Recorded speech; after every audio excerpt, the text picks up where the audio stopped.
to the lab coat, kneel to the screen. If the light feels warm, does the truth seem mean?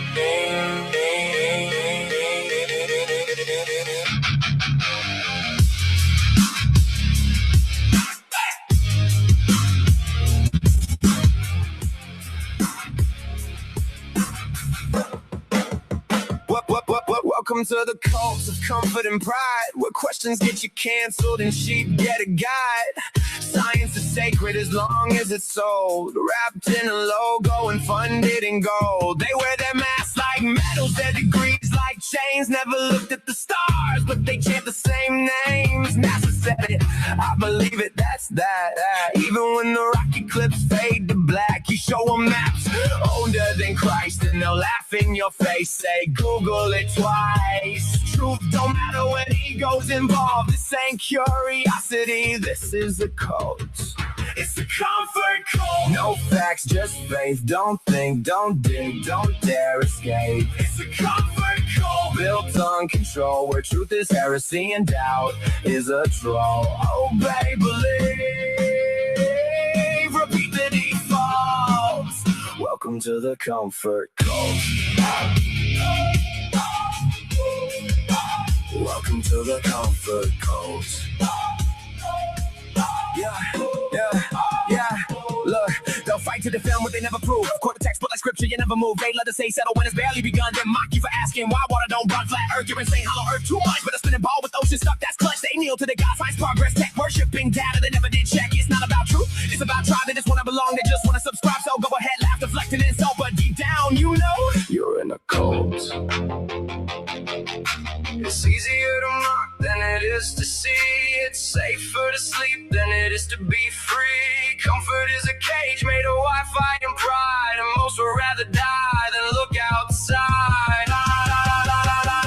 It's a comfort cult. Stay in your lane, don't question the shape, the rules, or the game. It's a comfort cult. Blindfold sold out, but one day that dome's gonna crack with a shout when truth floods in and the towers tilt. Will you leave or defend the cult?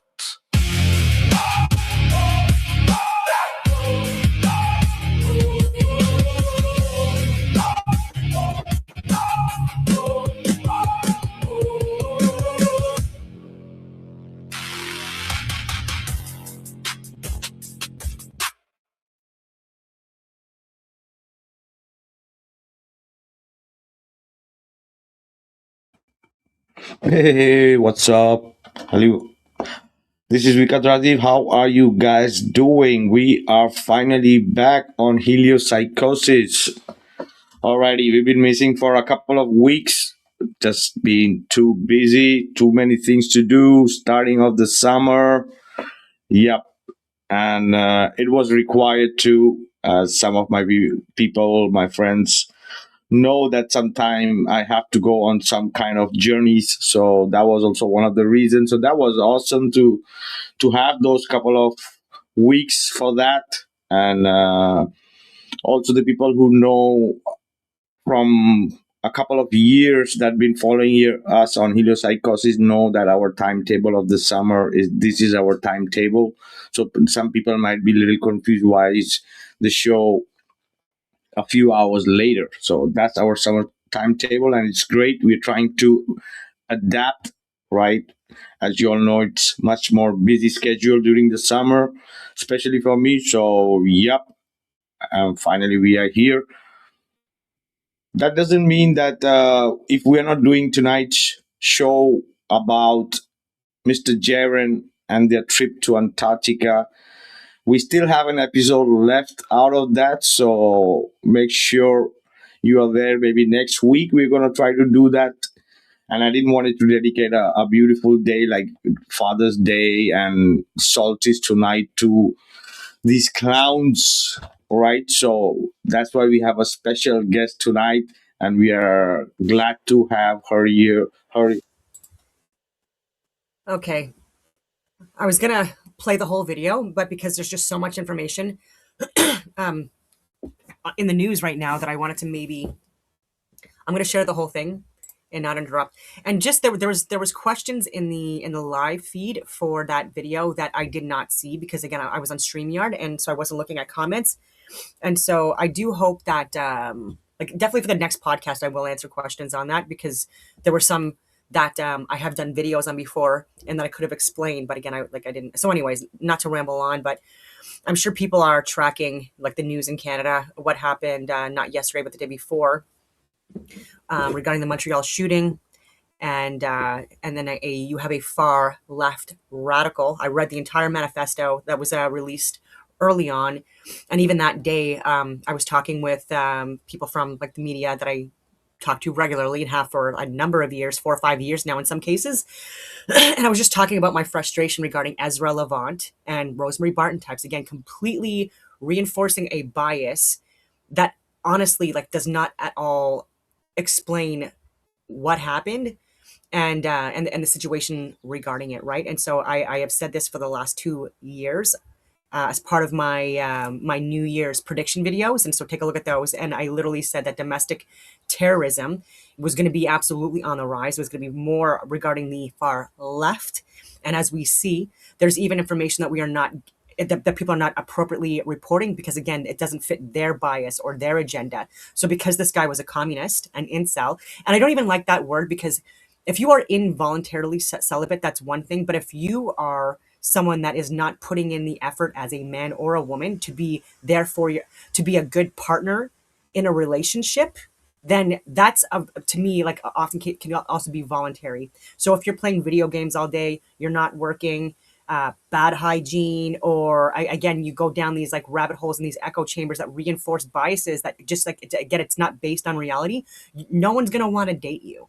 Right. So does that have to, so is that an incel or is that someone that's voluntarily celibate because of how they were raised, because of the indoctrination system that we're currently, experiencing now, especially in academia, with our politicians and with our media, the state funded media needs to be defunded. I can't even express this even more, especially after the reporting with what happened in Montreal.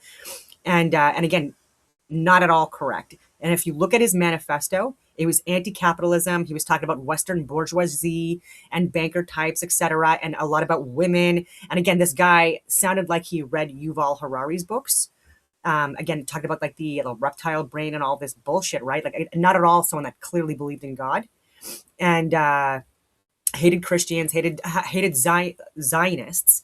So, but again, he connected the Zionists as infiltrating Western bourgeoisie types and working with us, right? Like what he's calling Western civilization, and talking about how communism, like again, like the same excuses. It's just not being practiced properly. No idea what these people are talking about. And so, yeah, he targeted a Pornhub affiliate. I shared that information on my Instagram and to other people as well. And again, shared his manifesto. And so several groups of people and entities that was being targeted. And again, far left radical. He was not operating alone. He was out of Alberta. And document lists one of those entities as large pornographic industry conferences that he was targeting or that it was mentioned. So large pornographic industry conferences, the headquarters of international pornography companies, and prominent individuals who are pornographic actors or actresses themselves and who are very wealthy and actively promote pornography to the public.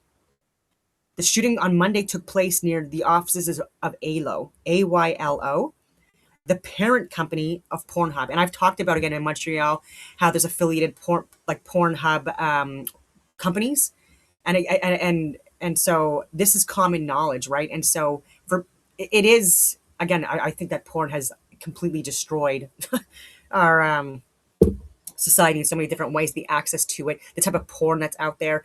And it's just completely, again, brainwashing people into these false realities, essentially, about what sex should be and with who. And again, there's just so much perversion and stuff like that. And it is, or it was, one of the most viewed searches on the internet, right? So people aren't looking at Archimedes, they're not looking at Aristotle, they're not looking at plasma physics like people like myself do, right? And anyway.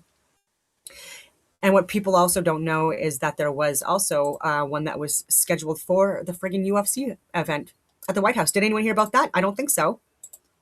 Because again, it doesn't fit a narrative right now that state-funded leftist propaganda media, clowns, want to share.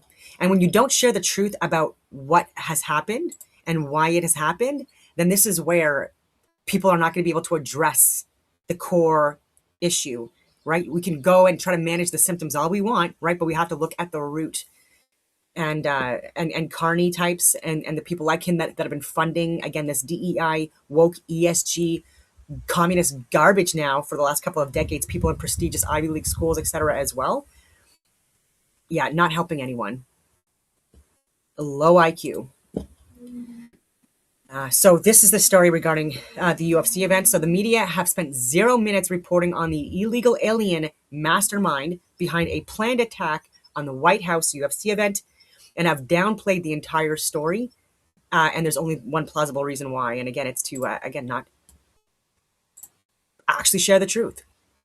Do y'all remember last week when the feds arrested an illegal alien for plotting a terrorist attack to kill a whole mess of people at the UFC 250 event at the White House? If this is the first time you're hearing about that, it's probably because the media has spent 0, and I do mean quite literally 0 minutes, covering it. 5 dudes have been arrested for planning to use sniper rifles and drones carrying bombs to attack the event with the intent to slaughter as many people as they could. The feds found them with an online chat, multiple firearms, ammo, tactical gear, drones, and travel plans. And the whole thing was spearheaded by Abraham Hermosillo Alvarez, an illegal alien from Mexico who came to the United States in 2001, overstayed his visitor visa, and was then granted amnesty under Obama's DACA program. Now it turns out that one of the other guys posted a video to social media before the planned attack explaining that Nazis can only be fought with violence. Peaceful protest and peaceful change is the way to go, but not when you're dealing with Nazis. Look, these guys too, like Seth Hatfield was his name. He was from Lethbridge, Alberta. That, like, the woke mind virus, honestly, and even with Gadsad, by the way, who stole Jeff Watson's complete book, Dying to Live. Take a look at that, published in 2021. And his book was provided to Gadsad. And then he unironically publishes his book, Suicidal Empathy, released in 2024 or 2025, whenever it was. And now it's #1 bestseller. Look at my videos on that. It is absolutely a hijacking of Jeff Watson's book.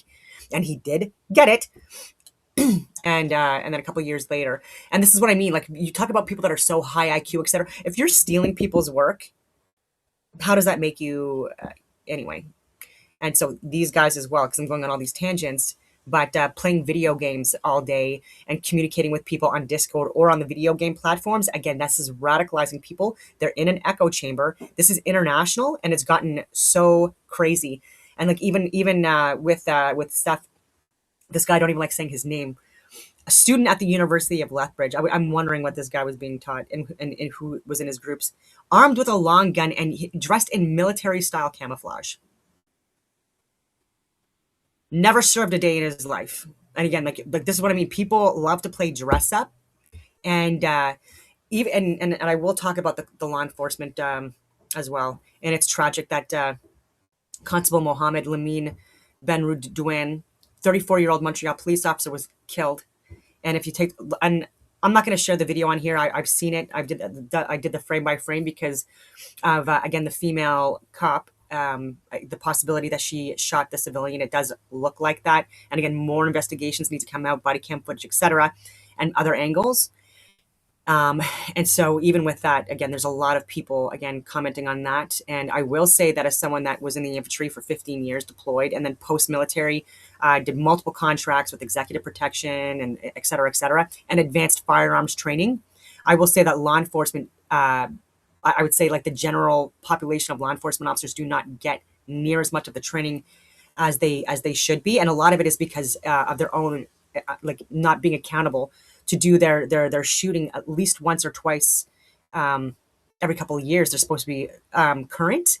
So even with fitness tests and with firearms testing, again, this is something that keeps on getting people get written off rather of having to do this, and it keeps on going and going. And so there are people that I've talked to in law enforcement that haven't even fired their gun in 5 years in some cases, and this is not acceptable. I have been trying to say this not only within the communities for the last few years, but I've literally had to go. I'm going on the record sharing these videos because I'm saying this is absolutely happening, and the increase in violence, especially with foreign actors. like the high level stuff too, with organized crime rings and things like that. Law enforcement at every level needs to be much more trained and qualified and have their fitness everything needs to be, again, current. And I've offered again to even recently, like I'll do the training, right? Even just doing groupings and zeroings and like basic drills, even dry shooting and stuff like that helps. And yeah, and so we, like, even in the special forces, you train to operate in the black. So like even when you're doing drills, it's very high stress and again, stress induced. And then also threat, non-threat targets. Obviously, even in the infantry career, that would be embedded within the enemy targets when we do live fire training and everything, and to make sure that when we're even clearing rooms, etc., that we have eyes on an actual enemy, a threat, and if there's civilians in the area as well, that we're not shooting them. And so this is something that if it did happen where someone did shoot like a civilian target, then repercussions for that, right? Even in training, right? Like this is very strict. This needs to be trained, And so again, I can only imagine, again, as someone that like doesn't have the experience, etc., as someone that's deployed to Afghanistan and stuff like that, like to operate in the black if you're not trained, and then to see like your partner dying in front of you and you are getting actively shot at by a crazy lunatic. And then there's just people again and like just walking around like not at all going to find cover, right? And so even with the civilian like just standing up fully exposed, like probably in the black as well, like not knowing what to do, completely in shock, the responses for people, it's fight, flight, fawn, or freeze, right? And so you never know how you're going to respond until you get into a real life situation like that. And so a lot of actions, after action reviews and reports and things like that are going to be done.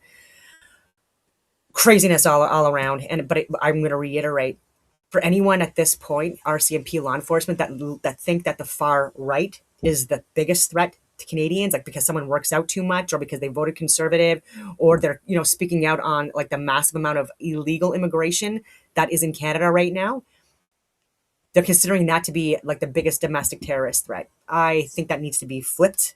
All right. Do we not have enough evidence of where the actual threat lays? Not when you're dealing with Nazis. I think they can just get killed. That was William Lee Spartacus Faulkner, by the way, real name, not kidding. Now arrested and charged with conspiracy to commit murder. And frankly, it's really no surprise that the media won't report on this. I mean, this guy is basically saying the same exact thing they've been saying for the last 10 years. We have now seen multiple would-be assassins literally using the same exact rhetoric that the media uses about Nazis and fascists and dictators to justify terrorist attacks against this administration and anybody who supports it. I mean, we've seen multiple assassination attempts against this president. We've seen actual assassinations. We've seen people shooting at ICE agents and trying to run them over with their cars, all because the media have convinced crazy people that Hitler has taken over and that some brave hero needs to stand up and stop him. And the thing is, even after all of this, the media still use these terms. And the only plausible explanation is because they want someone to eventually pull it off. So do y'all remember last week when the feds arrested? Like at this point, they just must be loving this. So do y'all remember how do you not want this? And that is exactly what you've been pushing for. And the rhetoric. This is what I mean. Rosemary Barton, David Cochran, like these people need to be fired. And like they're traitors to Canadians, right? Not at all unbiased, not at all neutral. They are liars. And people are getting killed because of it. And it's the frontline workers and again, people that are the most vulnerable in societies, while these people are in their protected gated communities. These fat cats. And I've been doxxed, by the way, by the trans community. I've been like doxxed also by immigrants, etc., newly arrivals, and I mean that respectfully, but targeting my home even late at night. I've given examples of this. Isn't the stuff that I've sent to law enforcement, and did they do anything about it? No, they didn't. But if I was to say something like, rude or insulting to one of these communities, then again, full arm of the law against me, right? SWAT my fucking house, right? Oh my God, I must be an enemy. Anyway, I'm ranting too much. But we are seeing law enforcement, and again, this incel was whatever you want to call him. He was anti-feminist, he was anti-woman, he was anti-everything, and anti-cop as well. And we have cops; their jobs are hard enough at this point in time in Canada, hard enough, and especially with the legal system, right? Like how ridiculous it is with this two-tiered justice system, and the people they have leading them at the top, like the Brenda Lucky, Bill Blair clowns, Gary. Like, come on. And yeah, they're having to deal with like the symptoms of the failures of cabinet and the policies and leaders that are DEI hires that don't have any experience on the ground. For over half a year, I've told my story of transitioning from. Okay. Maybe that's too much. Yeah, because I'm already 20 minutes in. I'm going to show the video that I did with Vikka and Psyche and Polino. It was very interesting. And again, there were some questions that I just didn't see because I wasn't on the page to see the comments. And there's so much more I could share regarding the cosmos, the luminaries, Euclidean geometry, like the whole like 360-degree circle and the sexagesimal system that was used even in Sumerian Canaanite times, like so anyways, but that will be future conversations. We did get into pi and phi, etc., sacred geometry, so I'm going to let myself talk, but because I had so many notes out and stuff like that, I just I could have went in more detail with that, but if I need to correct anything, I'll do it live. Tonight with us to have a conversation on awesome research, awesome understanding about our realm, our intelligent design, and also especially the profession she was into. So absolutely. So get your coffee, tea, split wine, whatever makes you comfortable, and let's jump into tonight's guest. But before we do that, let's say hello to my co-host and brother Paulino, which has also been missing from TikTok too. Hey, how you doing? Paulino, what's up, man? Missing. It feels like we're missing when you're gone for a couple of weeks, when you're on every day, and then you cut down and you cut down. We've got stuff going on, and we're coming back stronger like we always do, right? It's not. We're always working on something, even when you're not here. You know that, Vikka. Oh yeah. So how have you been? How's TikTok going? Oh, it's going good. I mean, people miss us. When we jumped on last week, we had a whole bunch of people come on. Happy that we were back last week. We had an interview last week with somebody, and it went really well. Topics went all over the place, and flat Earth, biblical stuff, society. So we kind of went all over the place with our guests. It was great though. But you were getting that homestead together, trying to catch up to you, Vikka. Nice. But otherwise, yeah, we're coming back stronger. Like we have a whole bunch of overlays that we're going to work on anyway. So like we have a whole new look. So when we come back, it's going to be totally different, and we'll be streaming probably on more things.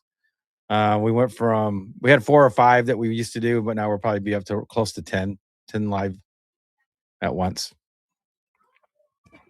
Nice, awesome. Yeah, you're getting some interesting guests. That's awesome, bro. So, oh yeah. So do you have right now prepared a couple of times a week, or? Well, we're trying to get that sorted out with the overlays being done and all that type of stuff, and then because we're working on it with our backup laptop is what we're going to be working off of until we get the other one shipped back to us. But we should be able to do everything. Chelsea's got to work on the audio even tonight. She's going to mess around with it and get the audio all correct. And most of you guys wouldn't even know the difference. It'll only be Chelsea and I. But yeah, once we get back up and running, it's good though, because homesteading is not easy, man. Especially when you start from scratch, you got a lot of stuff to do. So this is freeing us up to do other things. And I'm meeting with different people when it comes to the music part, because we're starting that avenue as well. We got so much going on. So it's amazing though that we're blessed to be able to do all this stuff.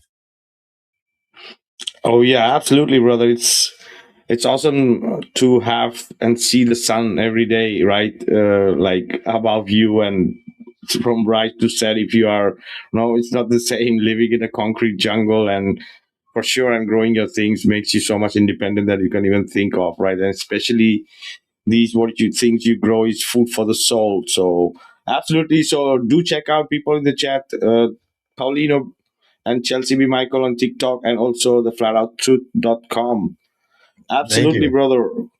And yes, and let's get our special guest for tonight on the panel, Don Dussault. How Hello. are you, Don? It's a pleasure to have you here tonight on Heliopsychosis. How are you doing? Hello, everyone. I'm good. How are you, Vika? And Awesome, Paulino? awesome. It's great to see you Oh here. yeah, we're doing great. Oh yeah, so Don. I think we remember. I think Mark Sargent was one of the first person I remember seeing her on, and yeah, she has an awesome story about what was her profession and what made her get into the truth, especially about flat Earth. Yeah, Don, tell us if you want to share something. How did your journey start? Before we get into that technical stuff, right? How, Okay, what do you want I to was share going to with get us right with your into it. journey? Yep. I was like, next up, the sun. No, I'm just kidding. And yeah, it's a good day to have this too, because it's the summer solstice. But before we get into that, yeah, so I served 2001 until 2016. I was an infantry officer in the Canadian Armed Forces, and I was the first in the history of my in my regiment. And it wasn't when they were accepting DEIs or any of that stuff. You absolutely had to be on your game in order to pass. And if anything, it was actually harder at that time. And so, but a great career, obviously, with a lot of life lessons. And there were definitely really hard times as well in that. But what doesn't kill you literally makes you stronger. And so I did well. So and I think it was because I had left my own home when I was 16 years old, and I was working, I was going to school, I was doing all that on my own before I even got my scholarship to go to RMC. I actually was awarded a scholarship because, again, I was into the books. I really wanted to get out of my situation in life. I came from poverty, you know what I mean? And so were my surroundings. And so for me to get out of that, I knew what I had to do. And I went that route, and it turns out that like I won top athletic awards, top academic awards. I always had like leadership positions, even amongst like my peers and things like that. And so it just became like a thing. I was really good at my job, and during my educational experience as well. I even did an exchange at West Point, and through that, making connections there, learning a lot about like the U.S., like how they teach their history and things like that, with the differences between Canadian and American history, how it's taught. And through my travels as well, I did get to learn a lot, like on the ground, about just like the harsh realities of the world in comparison to Canada and the U.S., like first world countries. Because of my work with patrols, being embedded into certain communities and groups in multiple different capacities, including with Discovery Channel, even after my military career. But I did deploy, and I did a lot of training with the U.S. as well. I was asked to go into the Special Forces. I still had to apply and get accepted and go through all the training. But again, even that, and so even through that, I had access to information, top secret government clearance, and I still do. And through that, it was almost like kind of like at the end of my career. Like I think this was like the end of 2015. I had gone on YouTube because it was popular at the time, and I was like looking at like videos of workouts and things like that. Literally nothing at all related to controversial conspiracy theory type topics. It was literally like wellness competitions, looking at that and all of that stuff. And then a 9/11. Like I forget what it was. It was either Loose Change or one of those documentaries. I ended up seeing that, and it just kind of like destroyed my ideologies, like my perspective of the world, and everything I had gone to up to that point, like the entirety of the Afghanistan war, including up until we finished our combat missions in 2014. I was still in, and I was just like, what the hell, you know what I mean? Like it painted a completely different picture. And so because like I had experience, like I had high level positions, I did a lot of coordination. The stuff that I had to do, it was regarding like combat estimates. It was looking at things in great detail from so many different perspectives, including weather, all of these things. When I'm looking at like assessing multiple different events and things like that. And so when I realized that I was lied to about 9/11, I kind of took that and translated that to like, well, what else have I been lied to about? And so I went on looking at the JFK assassinations. I was looking at the Challenger event, like all of these things, and then the moon landings as well. And and then so post-military, so I got out and I incorporated, and I was doing work immediately with people that were ex-special forces, like even people that were commanding officers, people that worked like really high up in NATO or the UN and things like that. They were hiring me when I got out because my resume was so good. And I was doing work with them, training people within Global Affairs Canada, DART, our disaster assistance research teams, SART. I was doing so much work, higher level stuff, using a lot of real estate in Ottawa. I messed things up, but rescue team, including including airports, hospitals, prisons, bases, and things like that.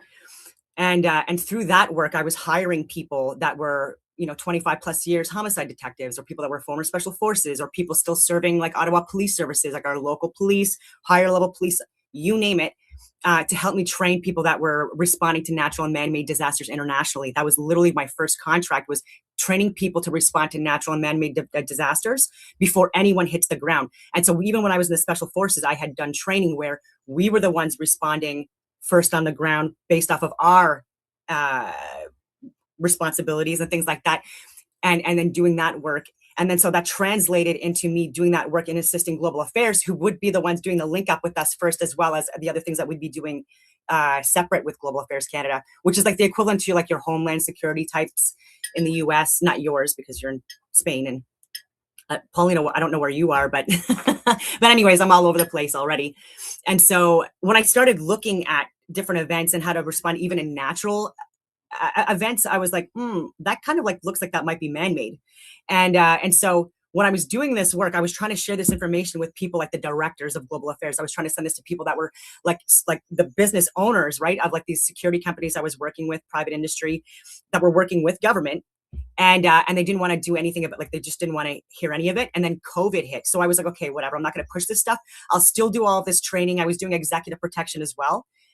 For even like our prime minister, the head of the Toronto Raptors, the heads of the Bank of Canada who go to Davos. Like, again, I was in all of that. But again, as the person that was providing security and doing all the threat assessments, the risk impacts for the international travel, all that stuff. And so I was literally in this and trying to be on the inside, sharing information that they just didn't want to hear, right? And that was really frustrating because I'm like, how can you respond to natural and man-made events just like we responded to 9/11, et cetera, got us into a war? And it was bullshit, right? And it's like, they don't want to hear that, right? Especially people that are veterans, because they're like, well, then what was Afghanistan about? Like, was it and I'm like, I buried people overseas and at home, like even suicide, even like in the last couple of weeks because of trauma that, incurred and stuff like that. So it's like, but it's still important to talk about it so that we don't put ourselves in wars needlessly, like what's going on in Iran, based on, just profiting the military's pharmaceutical industrial tech complex.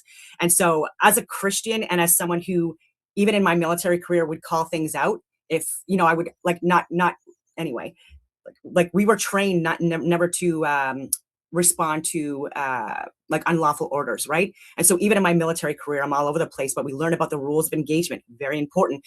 Law of armed conflict, I had to take that course. Anyone deploying in any type of a leadership position, you have to get these qualifications so that again, how to respond, right? You know what's a crime, what's a war crime, what's a crime against humanity, all of these things. And so I'm seeing people again doing things like in what they're calling war scenarios even now, and I'm like, that is not at all taught in the rules of engagement or any of the law of armed conflict courses I've taken in Canada. And and so then part of like this work, right, these people go back in the government, right, in an official capacity. So that happens. So one of the guys I was working with, I can't say what company, but again, it was like they do really high level stuff internationally. And then he's like, and I was talking to him daily, like especially through COVID and Ukraine, Russia stuff, because I wasn't vaccinated. But again, I had a reason not to be. Like I was sharing like the lab leak. I was sharing the gain of function stuff. I was sharing the Wuhan games that happened in October of 2019, where there was even like aircrafts that were like they had to stay in position, because there were people that were sick, grounded, lost for words. And then people reporting that they were sick that were in the part of these games in their countries, even in Europe, that were talking about, again, that this is possibly what they're calling COVID. 2020 period, event 201, all that stuff. I'm trying to share this information. They're kind of listening to it. And I'm like, and I know people that were also going to Ukraine to do like medevac missions and other things, including a guy that's a veteran that went over thinking that, again, he was like protecting and defending innocent people, you know what I mean? And that this was like all Russia, et cetera, to blame, not even people within their own government and NATO. And that all came out afterwards. But even Joseph Hildebrand, he died overseas, like, and again, a noble cause. But and because he wasn't there in an official capacity, right, it was really hard to get him home and stuff like that. And so this is why I was saying, like, this information, like, you guys really need to listen to this information, and they were refusing to. And then he was like, I need to go dark, because and we were talking again, like, for years at this time, this high level guy. And he's like, I'm going to be working in the Space Force or with the Space Force or whatever, with the US. And I was just like, oh my God. And I'm like, everything else I'm talking about now, I already knew that the Earth was flat and that the moon landings were fake by this point for years. And so I was so frustrated because I didn't say this to him, because I'm like, you guys don't even want to hear about 9/11. That is like such low level stuff, right? That's a litmus test, right? And I'm like, and if you're going to do it, I'm like, you're representing Canada. And I'm like, and you're so checked out, and I really like you and stuff like that. And so all I did was I sent him like a video of a funny thing happened on the way to the moon. I'm like, hear me out. I'm like, you've known me for so many years, including when I was in the special forces and stuff like that. And then after we worked for many years, I'm like, I thought that he would consider that, but yeah. And so I've tried to get this information out, because it's really important. And I even know a guy that's a friggin' astronaut that I went to RMC with, right? We were on the Sandhurst team together, all of this stuff. We were friends. When I was overseas, he was, he was working like as well as part of like the air asset, like department or whatever you want to call it, of what we were doing. And even that, like, even with our relationship that we had, I tried to share information with him like 4 or 5 years ago now, maybe 6. But again, it didn't reach him before he got before the Canadian Space Agency took over his accounts. So like, I was trying to reach out. I'm like we got. I was just about to say his name. Oh my God! I'm like, we got to talk. I'm like, look, I come in peace, blah blah blah. And like, I was trying to share with him on my scientific research that I have so many. I have literally over 1,000 pages of notes on the Earth and stuff like that. And it's like scientific. And so I was trying to share that with him. I'm like, because he's a little genius. So maybe if I share this with him and he looks at it, he's going to understand it, and then, you know what I mean? Like, and then he'll know, and then he won't get put into these missions where he might die and stuff like that, because you never know, right? Because the Challenger event, and then even before that, with, I think it was Gus Grisham or whatever his name was, that did end up dying because he was calling out the fact that they would not be able to go to the moon with the capabilities and technologies that they had. And people were again talking about never being able to land on the moon because of it being a plasma orb.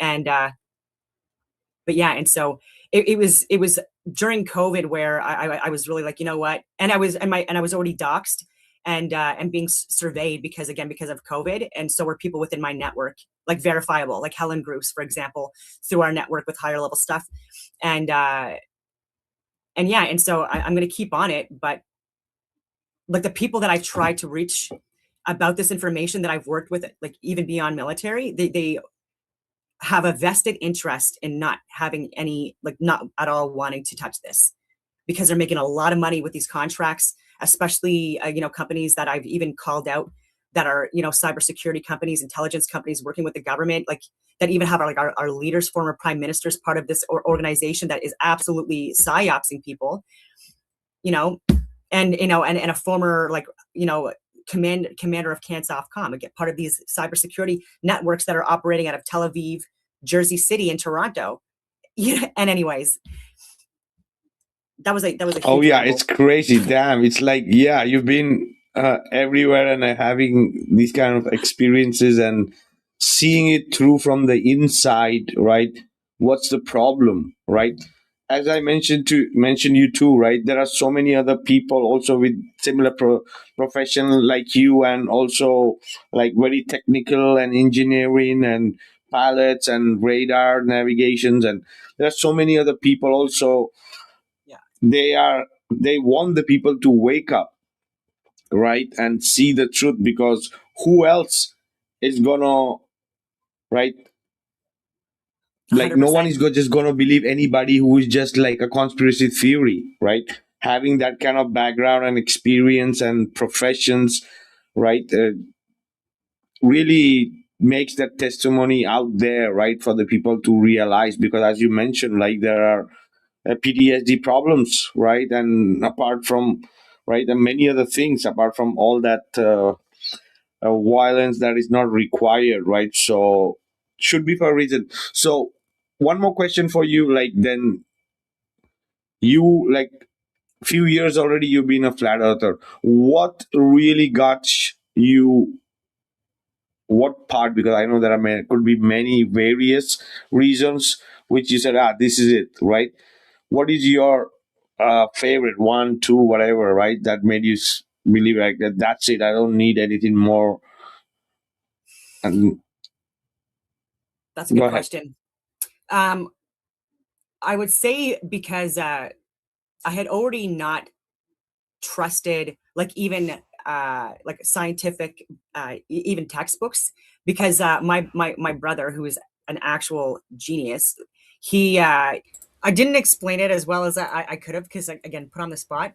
But I get into like like the sun's motion, and again, I still got to figure out which one it was, but it was either Erwinon or Eric Dubay, because like for the first week when I was like researching this, it was just like everything was blowing my mind. But it was the fact that like what was said was that you feel it, right? You feel that you're not moving, right? And so that in itself, I'm like, yeah, I don't like, you know, to me that was just so simplistic, right? Where like to just trust your senses.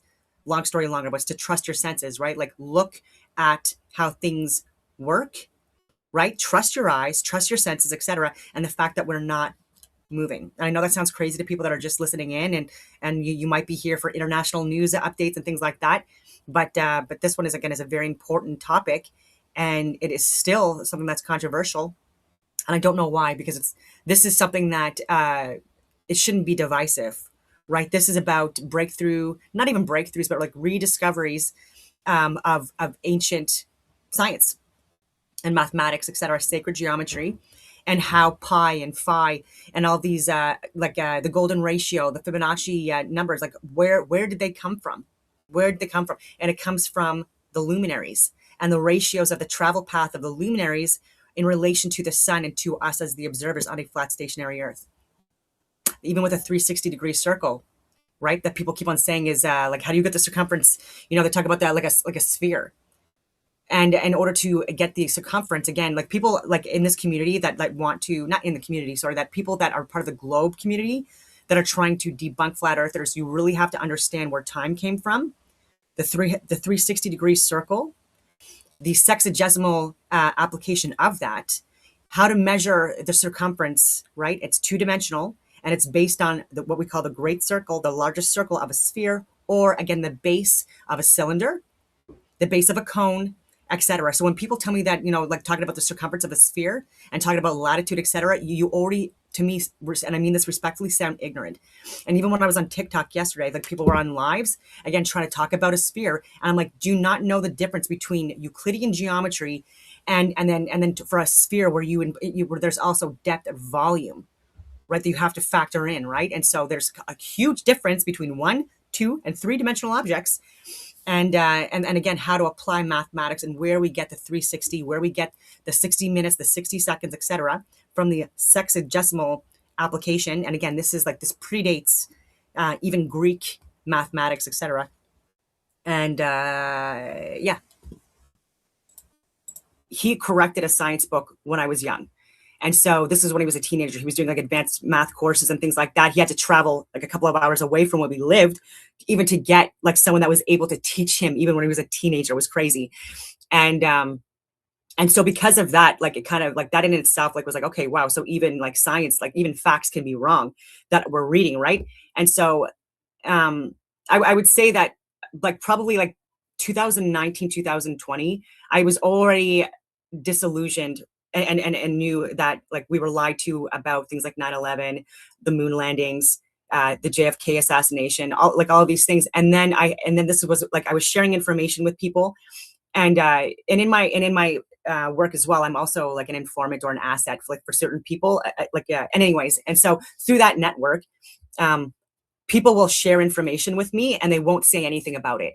right? And I like that approach because it means that I can come at this from an unbiased lens. Like no one's giving me their opinion on something; they're leaving it up to me to make my own opinions. And so it was randomly this guy who's like actually in the special forces, so I can't say his name or anything like that, but he sent me a link a number of years ago. And because I trusted him and because I had worked with him in the past on so many different things, I opened the link and I didn't care what the title was. It was like the Irwin I think video, like a really long one. It was and so the lost history of flat Earth. Yeah. Yes, the lost history of flat Earth.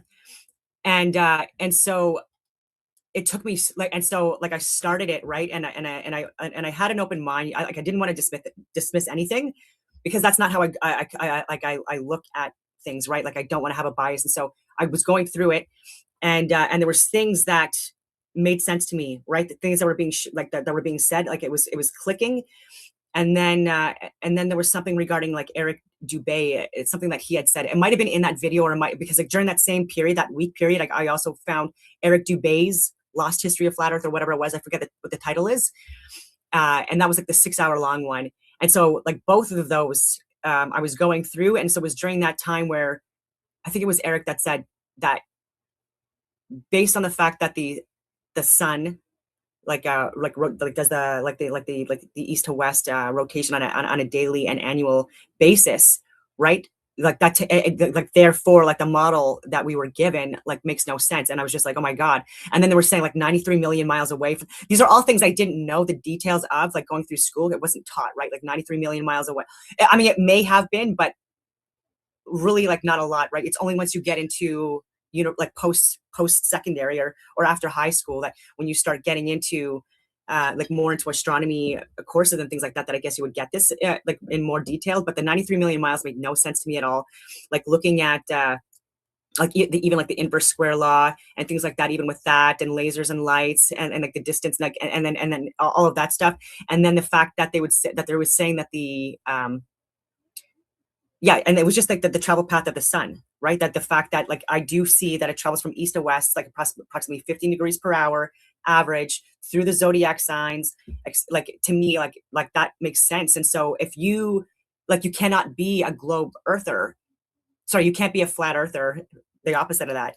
If you believe that the sun, for example, is 93 million miles away, and we're orbiting around it as another luminary. We're completely independent of the luminaries of the cosmos, or like the luminaries in the ether.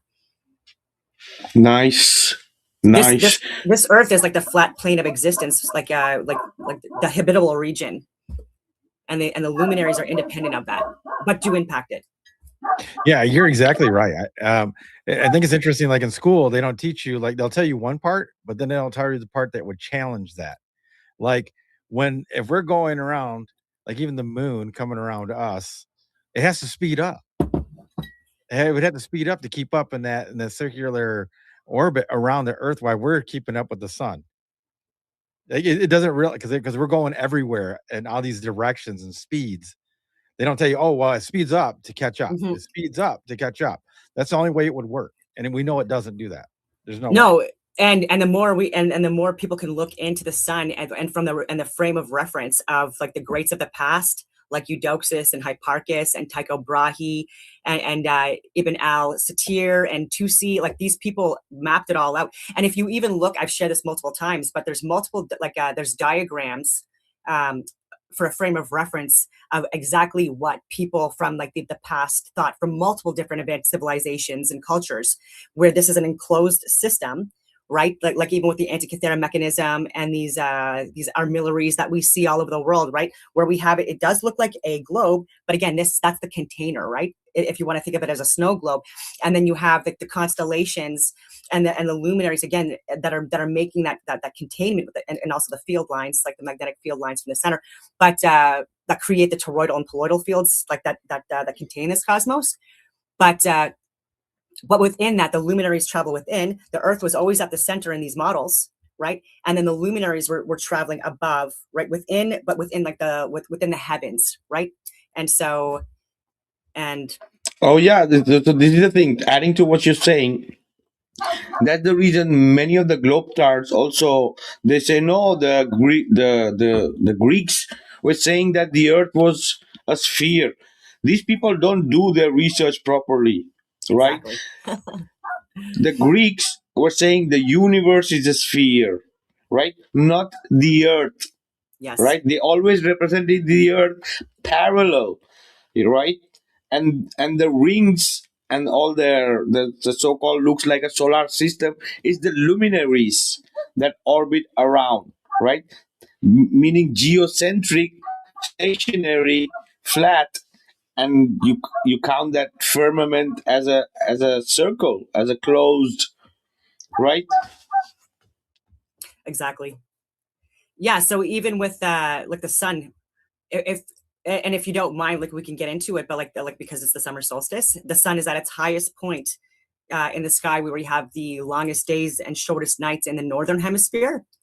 And I have a sine wave that I mapped out, but the sine wave or the analemma that the sun and moon make on their independent circular ring paths above us, it shows that yeah, so it's at the top point. So that's the furthest the sun travels. North latitude of the equatorial ring is 23.5 degrees, whereas you have it where like Saturn, Jupiter, and even the moon, when it's on its lunar maximum limits, which we're at right now, it happened in 2024-25, where the moon is at 28.5 degrees north and south latitude on its ring path, again within the enclosed system. The sun today, again this morning at my time, it reached that point, right, the highest point in the sky before the fall, which and it does appear that the sun does kind of travel or circuit around the Tropic of Cancer for like 2-3 days or whatever. So I think that this also is why St. John the Baptist usually is on like the 24th of June, I believe it is. But that's like considered to be like where like the sun falls from like its highest point. And so we have it where the sun like is going today. It moved from Gemini into Cancer. And yeah, and so even with that, with the sun, so it travels approximately 15 degrees on average per hour to give us that 24-hour clock. And traveling approximately, like it takes 2 hours to travel through the zodiac belt. But the zodiac belt, or the Mazroth, whatever people want to call it, this actually does also have its own daily rotational speed, and then the great year, etc., where it resets itself. But the zodiac actually moves faster than the sun, right? So the zodiac, on its circular path for it to do the 360-degree circular rotation, it actually takes 23 hours and 56 minutes. And the sun takes 24 hours to do its 360-degree path. However, because of the lag, because it's slower than the zodiac, like that's why we have that extra time. So that's why we have 365.24 days in a year. Is because again the sun, like because the zodiac sign does travel a little faster on a daily path rotation, and that's why when people are saying that the sun appears to like move eastward, no, it's the zodiac, right, in relation to the sun on its travel path, because it's faster. Again, that's why it looks like, you know, that like the sun is traveling like 1 degree through the zodiac sign backwards. But I hope that makes sense. And the moon travels slower than the sun, right? So 24 hours and 15 minutes for its rotation, because it is again moving slower than the sun. And so I want to keep on the sun first, and you guys can cut Oh yeah, for sure. This is the thing, right? Even like today, it was almost around 20,000 people at the Stonehenge looking for the sunrise. Why? You think it's the first time that the people are doing that? This is happening for thousands of years, yes, right? Or hundreds of years. solar dials, the Jantar Mantar. You know, I've shared videos on that, and yeah, these are all like solar dials. And I gave you a diagram, but it shows like the moon rise and moon sets through like the solstice periods, and it also gives the sunrise and sunset, and how it's like a longer path through those stones, like you're talking about, like Stonehenge. And so when you map out, you've got the infinity symbol and the sun, the 432 hertz. Again, that's like the resonant frequencies of the sun, which also, again, is what controls the frequencies and vibrations of the other luminaries, right? So this is a divine musical clock, and the sounds and the interaction of the luminaries as they travel around the sun is what can actually create sound, octave it up or whatever you want to call it. And you can actually hear it. So I did provide I could share a video, but maybe not today, but you can actually hear what sound they make when you scale them up. And yeah, the cymatics, exactly like the cymatics too, yes, right? Yes. And we see it in the nature too, right? The sacred geometry, as you mentioned, the resonance frequency. These are all different frequencies being played. A cosmic song or a cosmic dance, if you want to call it, right? Yes. Of the luminaries, right? Electric and sounds and magnetism creating this reality, right? Absolutely. And and so with the sun, so the the sacred geometric path, or the path that it takes, it creates that sine wave when you look at it on a daily and annual basis. And again, which dictates the signs and the seasons. It's even biblical. And so I just wanted to make sure that I have everything regarding the sun that I can possibly talk about without confusing people before we get into the other luminaries, because Tycho Brahe and others as well, but he and this is where I think people can not explain this, but I don't hear a lot of people talking about the Tycho Brahe model, where you have it where there's independent ring paths that are taken, or ring paths where you have the moon that is on its own independent ring path, and it goes from its minimum and maximums throughout an 18.6 year cycle, or a 19-year cycle, what we call the metonic cycles, or the Saros cycles. This is when, again, the moon and sun link up again within their cycles, and then we have the same eclipse seasons and full moon and new moon periods, etc. That's reset through these periods. And so this happens they have it mapped out where it's every 19 years or 235 months, which is on the Antikythera mechanism. They actually measure that, and then the metonic cycle as well. But so there's different variations or calculations. Yeah, absolutely. It's 19 year and 18 year, right? Saros and the metonic. Yes. Yeah. 18.6. So that's just one of the cycles, apart from the sun cycle, the moon cycle, right? All the luminaries. You have these 19-year cycle, 18-year cycle. It's crazy how precise the Antikythera mechanism is, right? And being made at least 1,000 years ago. Doing that's like a mechanical clock sky, if you want to call it, in analog, in a physical machine, right? What else do we really need? Yeah. So I'll just read, this is just like one of the first paragraphs of the notes I took. But so the Antikythera mechanism physically encodes the resonant ratios of the clock. The 2C couple provides the geometric principle that converts uniform circular motion into the observed variable speeds and retrograde loops. Resonant constants, the golden ratio via Venus, the 8:13 ratio, the pi approximation via Mercury, clean harmonics via Jupiter and Saturn. And we're talking about even the connection with the 12:1 ratio, the 29.5 year that it takes Saturn to, complete its 360-degree circle around the sun within the container, creating the greater circle. And actually, its boundaries actually are reach further than the sun. So Saturn, Jupiter, and the moon, depending on what phase it's in, will go beyond 23.4 degrees north and south latitude on their ring paths. The moon on its own independent one, but field locked, the 5 wandering stars traveling around the Earth on their circular rotations, again as it moves through the tropics and then the equator. I hope this is making sense to people. I don't know. Absolutely. Yeah, and so even with the moon, we are at our lunar, almost at our lunar maximum. I think it was last year that we got in there. That means that the moon is 28.5 degrees north south latitude of the equatorial ring as a reference frame from Earth, and it goes through these phases, right? And so so it's hard to explain, but when it's on its maximum limit, it looks like the drift, or coming closer to the equator. it's very insignificant. Like the average is like 0.1, 0.15 degrees per year. Like when we're looking at 1 degree equaling 69 miles, like land miles, or 111 Earth kilometers. And so on that path, and then when it gets closer and closer to the equatorial ring, when you start getting to the lunar minor or a minimum limit, the 18.5 degree point north or south of the equatorial ring, that's a 0 degree.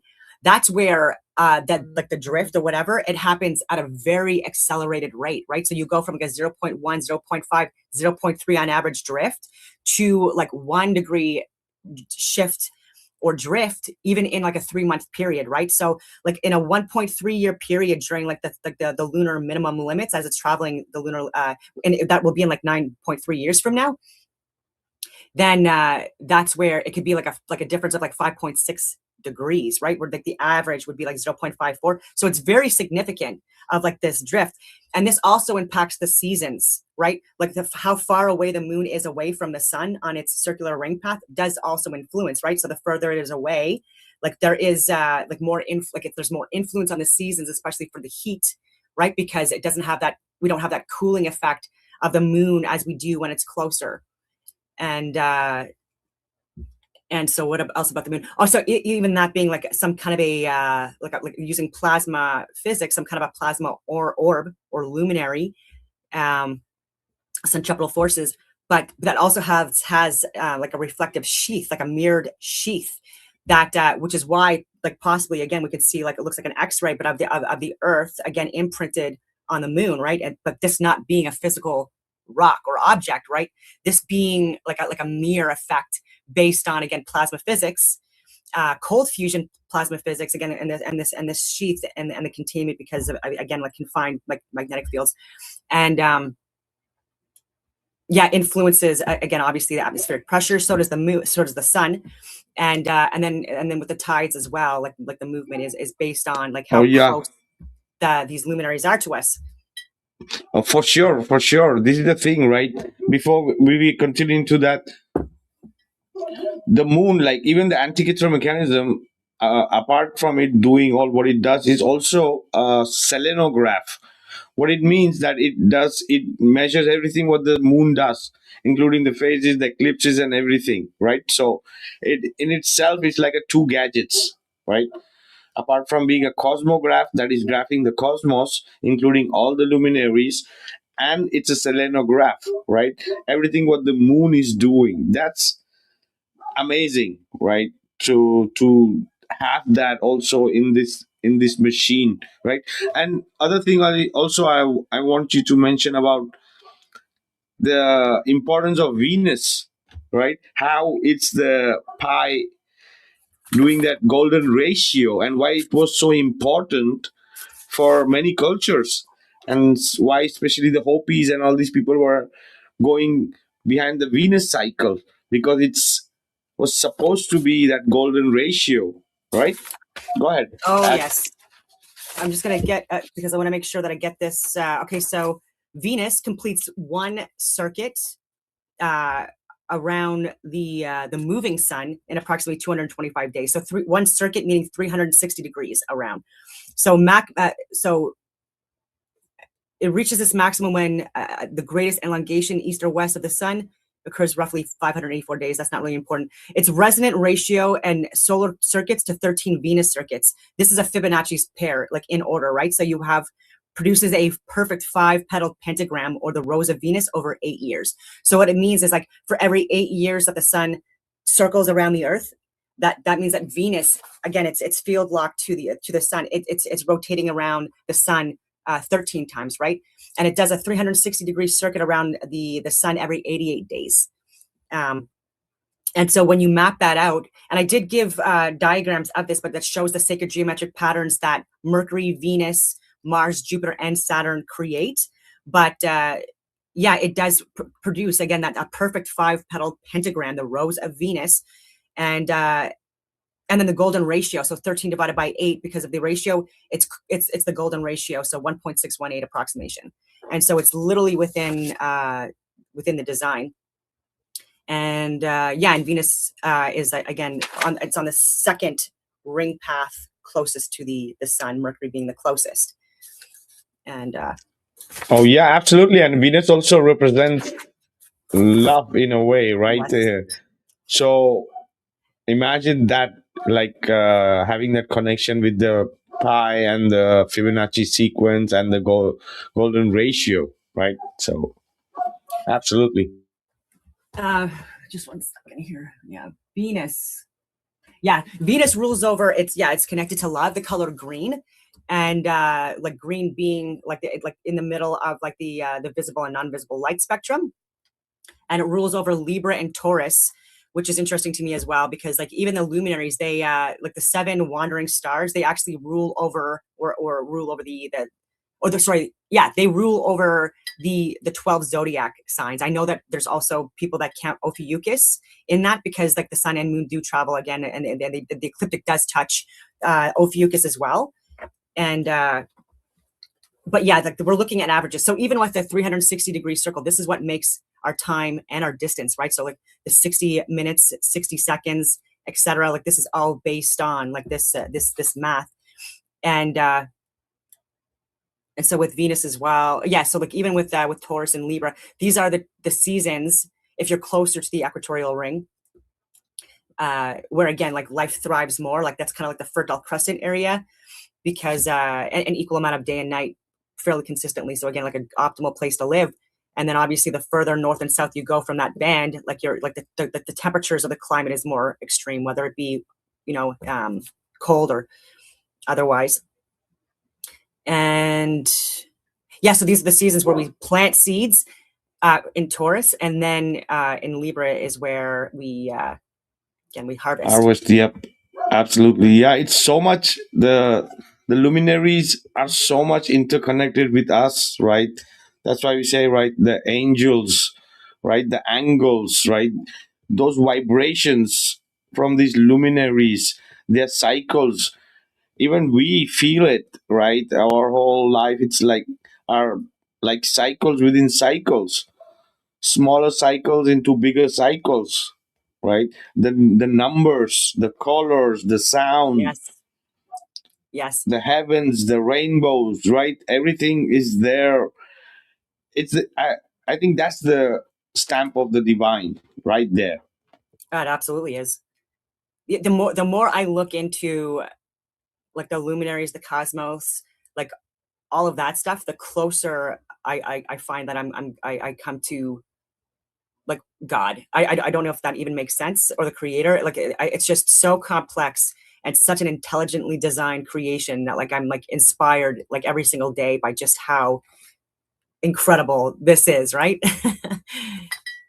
And Oh yeah, so how long have you been doing your in-depth research and analysis and all these things that you have gathered up, that I know that you have so much to share that we won't be able to do it even in one podcast, but yeah, how long you're trying to gather it and all this research and trying to connect the dot, like your whole from, I would say, for the last, especially because of like where I was living, that's why I had to move as well. There was a lot going on, and I was absolutely not able to even hear my own self think. It was just crazy.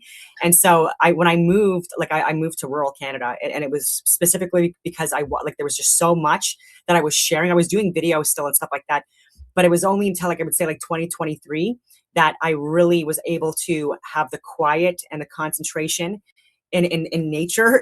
Perfect, right? Where I was able to like get into my own notes, right? Because there was a lot of stuff out there, and I had been reading a lot of other people's books, like again, the greats of the past, like Eudoxus and Hipparchus, and all of these, Tycho Brahe, etc. But I wasn't seeing any good like literature where it was compiling everything I wanted to, again, in like one book that made sense, right? With all of these things, and then even with like the understanding of throughout history, when we had the appropriate models and explanations, and how there was a period after that where people misinterpreted the greats' work and then put people off on a wrong tangent incorrectly, and then how that was corrected and rectified again, and it goes throughout history as well. And so like for people to say that that this is like I don't know, solved and that it's a globe. Like, I can't even believe people say that, and how people like think that flat Earth is some kind of like a new conspiracy when literally this has been talked about and debated, and even within the Jesuits.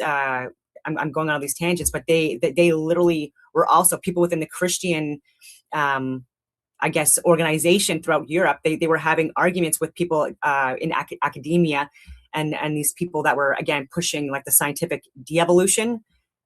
And they were saying like the models and the science that you're interpreting goes completely against the Bible, and that was their thing too, right? They were saying like what you're applying for like your interpretation of the world, of the Earth, and the stars, like it's completely anti-biblical, right? And so I don't know if people know that, but there's like 140 to like 200 passages in the Christian Bible that are absolutely referenced to like what this is, right? And so, but anyway.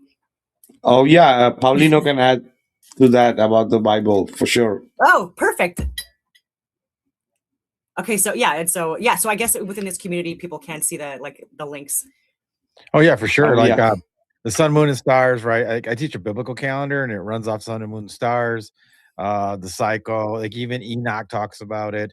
All the scriptures align with the narrative of, the sun, moon, and stars being in a certain circuit, a certain cycle, repeatable. Yep. All the passages from like Leviticus 23, all the feast days, everything lines up from way back then to right now.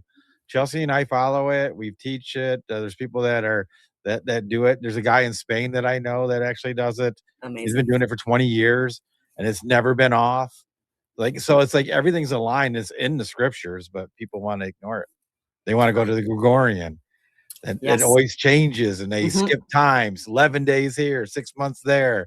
They have to keep resetting it because they can't make it perfect like the way it really is. Yeah. Yeah. And if they just looked at the Antikythera mechanism that Vikka has like in his hand, then easy. It's solved. It's a divine musical clock. Yeah, it's all about commerce, though, right? I mean, that's really it is, and it gets you away from God. Once you find out that it's perfect and it's made, you can't say that it was Big Bang. You can't say all these other things. So that's why they do it. Exactly. Control, division. Oh Money. yeah, the creator is in control, right? And that's what we see there, right? That's how we follow, right? That's where we look for the signs. That's where we have hope, right? Oh yeah. That after the bad times is gonna come the good times, right? It's funny, like we talk about creation. I mean, we're getting into bees. We might do bees next year. At least do 3 hives. Bees are just fascinating. Anybody ever studied the bees and what they do? And it's just, I mean, you can tell that. I mean, it's no kind of, it's designed. It has to be designed. I mean, there's no way. Like even the honeycomb structures are perfect, and this is actually connected to the luminaries as well, and like the perfect space they fill, and the resonant cavities in the bees, like, and that's how they they travel like through the pressure like within their like I love bees. Yeah, so they're so fascinating. They just really are. It's like, and people think they just take it for granted. And you can actually find out where like beehives are, like even underground, like literally using one of those not a metal detector, sorry, like by measuring like the magnetism, like in areas. And I want to make sure that I hope I didn't say because I said 88. I don't know if I was if I said that like for Venus, but like I might have been like looking at Mercury. Not might have been, I was. And so with the 13 to 8 ratio being the golden ratio, because Mercury is the one that makes the pi. She's so passionate. She talks fast like I do when I'm really passionate. I gotta slow down. I do. I do it too. Like you heard me even in the pre-interview, when we were doing that little thing. I get going. I mean, I got this homestead. Shut up. Slow down, Paulino. But yeah, it's great. I mean, the passion there, energy. It's wonderful. Absolutely. Adding to about the bees, right? I have a video on my Facebook page that I have at least few million views, and it's about the bees, that how they are not flying, they're reaching a frequency where they are levitating. Even the air and the wind even doesn't affect them. They create a bubble. They create almost like a shield, right? Have few million views and maybe more than 10,000 comments on that, right? Globers going crazy. Of course they are. And it's unfortunate too, because even with the Searle effect generator and like the levitation discs, etc., like even his designs for these levitation discs, I think that's where like people that are like the first UFO alien aircrafts that they were sharing like in the media, like I think they were again just looking at his levitation technologies and again just applying it to again this like propaganda regarding Project Bluebeam. But yeah. Venus. Oh, yeah. Now that But you yeah. mentioned about Bluebeam, let's speak something about the Bluebeam. What do you think? What's happening? I think there's more and more fake disclosures coming out, or people being lied to. So even with Stephen Greer and I forget what his name is, but like the Area 51 guy, but they may have been given information or what they thought were facts, and again completely off, right? But people again seeing like what they would do with that information, right? It's like people mess with people all the time. It's unfortunate, and yeah, so they might think that is real and but Stephen Greer has said that like over 98% of what they're calling like UFO observations or whatever, at least he's admitting 98%, but it's like 100%. But he's saying again that these are advanced technologies, again that are being utilized and experimented with by humans, right? So I can like Raytheon, Lockheed Martin, like I can tell you the names of these companies that have advanced technologies that do work as kind of like a deep state arm. Or shadow government, whatever you want to call it, but but again, they have access to all of these technologies, and there's like a slow release of some of them, or where their training might have gotten caught, right? And people are thinking that these are alien spacecrafts because they're like, oh, we don't have these advanced technologies, we don't know anything on Earth that can move like this, but like actually, yes, we do, right? Like, you need to look at magnetism more, and remove yourself away from again thinking that like we don't have those technologies when we've had this in the past even. Yeah, that's what I'm saying. Like, it's funny that you see, and they even train us as truthers to say advanced. I think it's just rediscovered. Mm-hmm. You know what I mean? So it's not really advanced, it's just going back. But Good isn't point. it funny how Yep. they train us to say it's, advanced technologies, but I know what you mean. You're like, you even just said it. Advance Old in the stuff, past. rebring- yeah.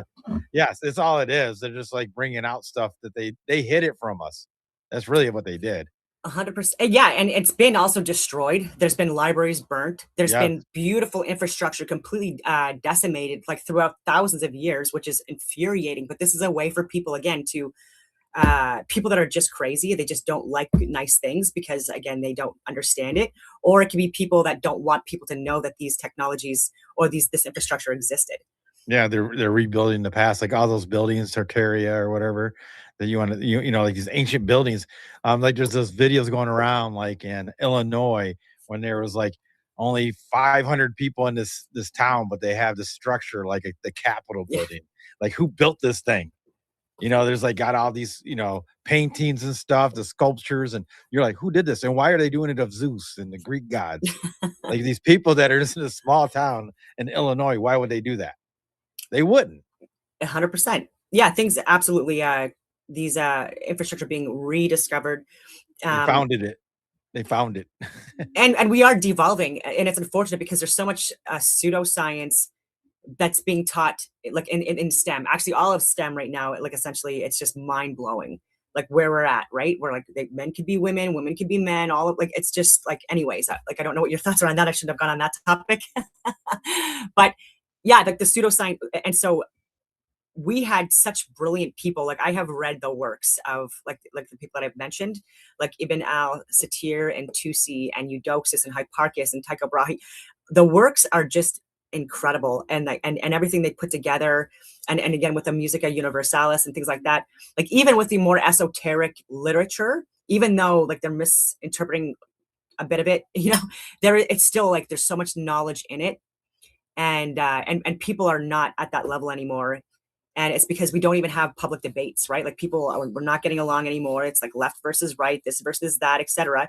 And so there's no open discord like they used to in Athens, have it like the Parthenon and things like that, where people would actually speak and debate and not get friggin' murdered, right? Like that used to be a thing. And so we can't even have like these conversations without, again, being at risk. So even stuff that I've shared, trying to be as polite and respectful as I can during my videos, because I do understand, again, that like everyone's struggling. We all have our own issues, but trying to share information that is based on facts. And I have people that are again, they're very emotionally charged, and they're driven by like subjective, like ideology instead of actual objective data or truth.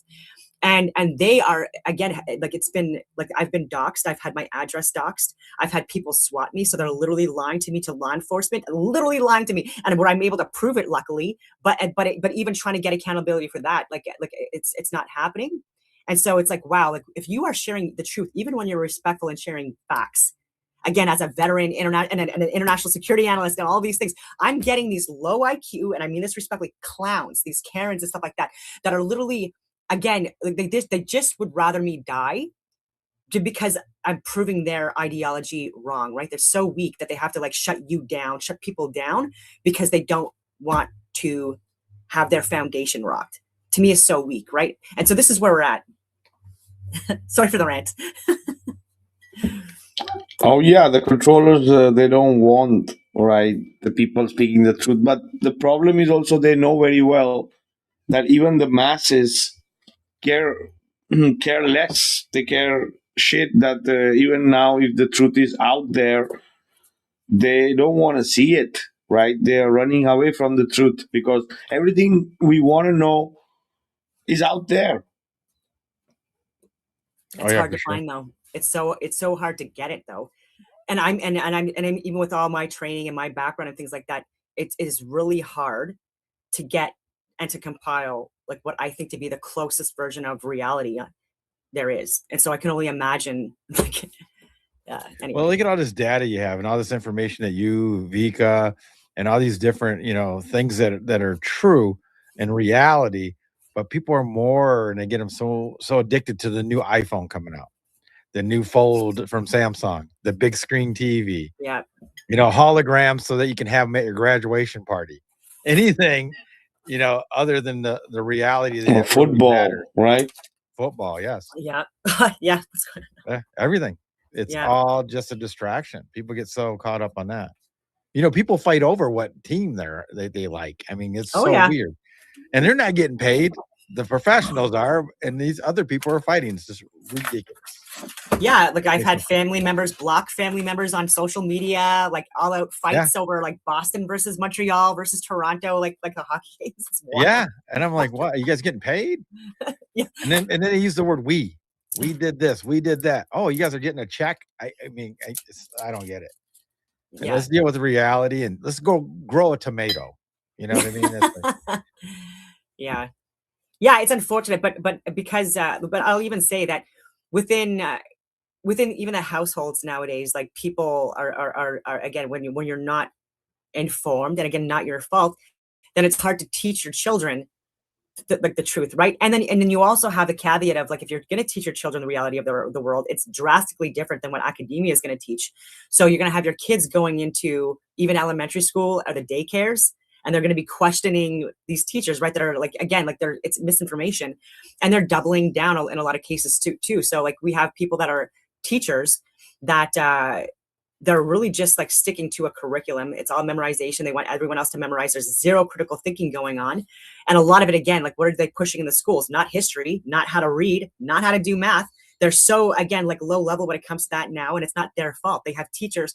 There's so much more going on to that than just that, and not to blame just the teachers. But I was doing a second degree for cognitive science, but science degree. And then even with that, like I was branching out, getting electives and other topics and things like that because I was interested, and why not? And even at Carleton University, like university in Canada, they're teaching pseudoscience. And even when I shared dissertations and theses, I literally had a friggin' girl that sounded like she was 8 years old give me a wellness check. And I'm like, did you even look at what I shared?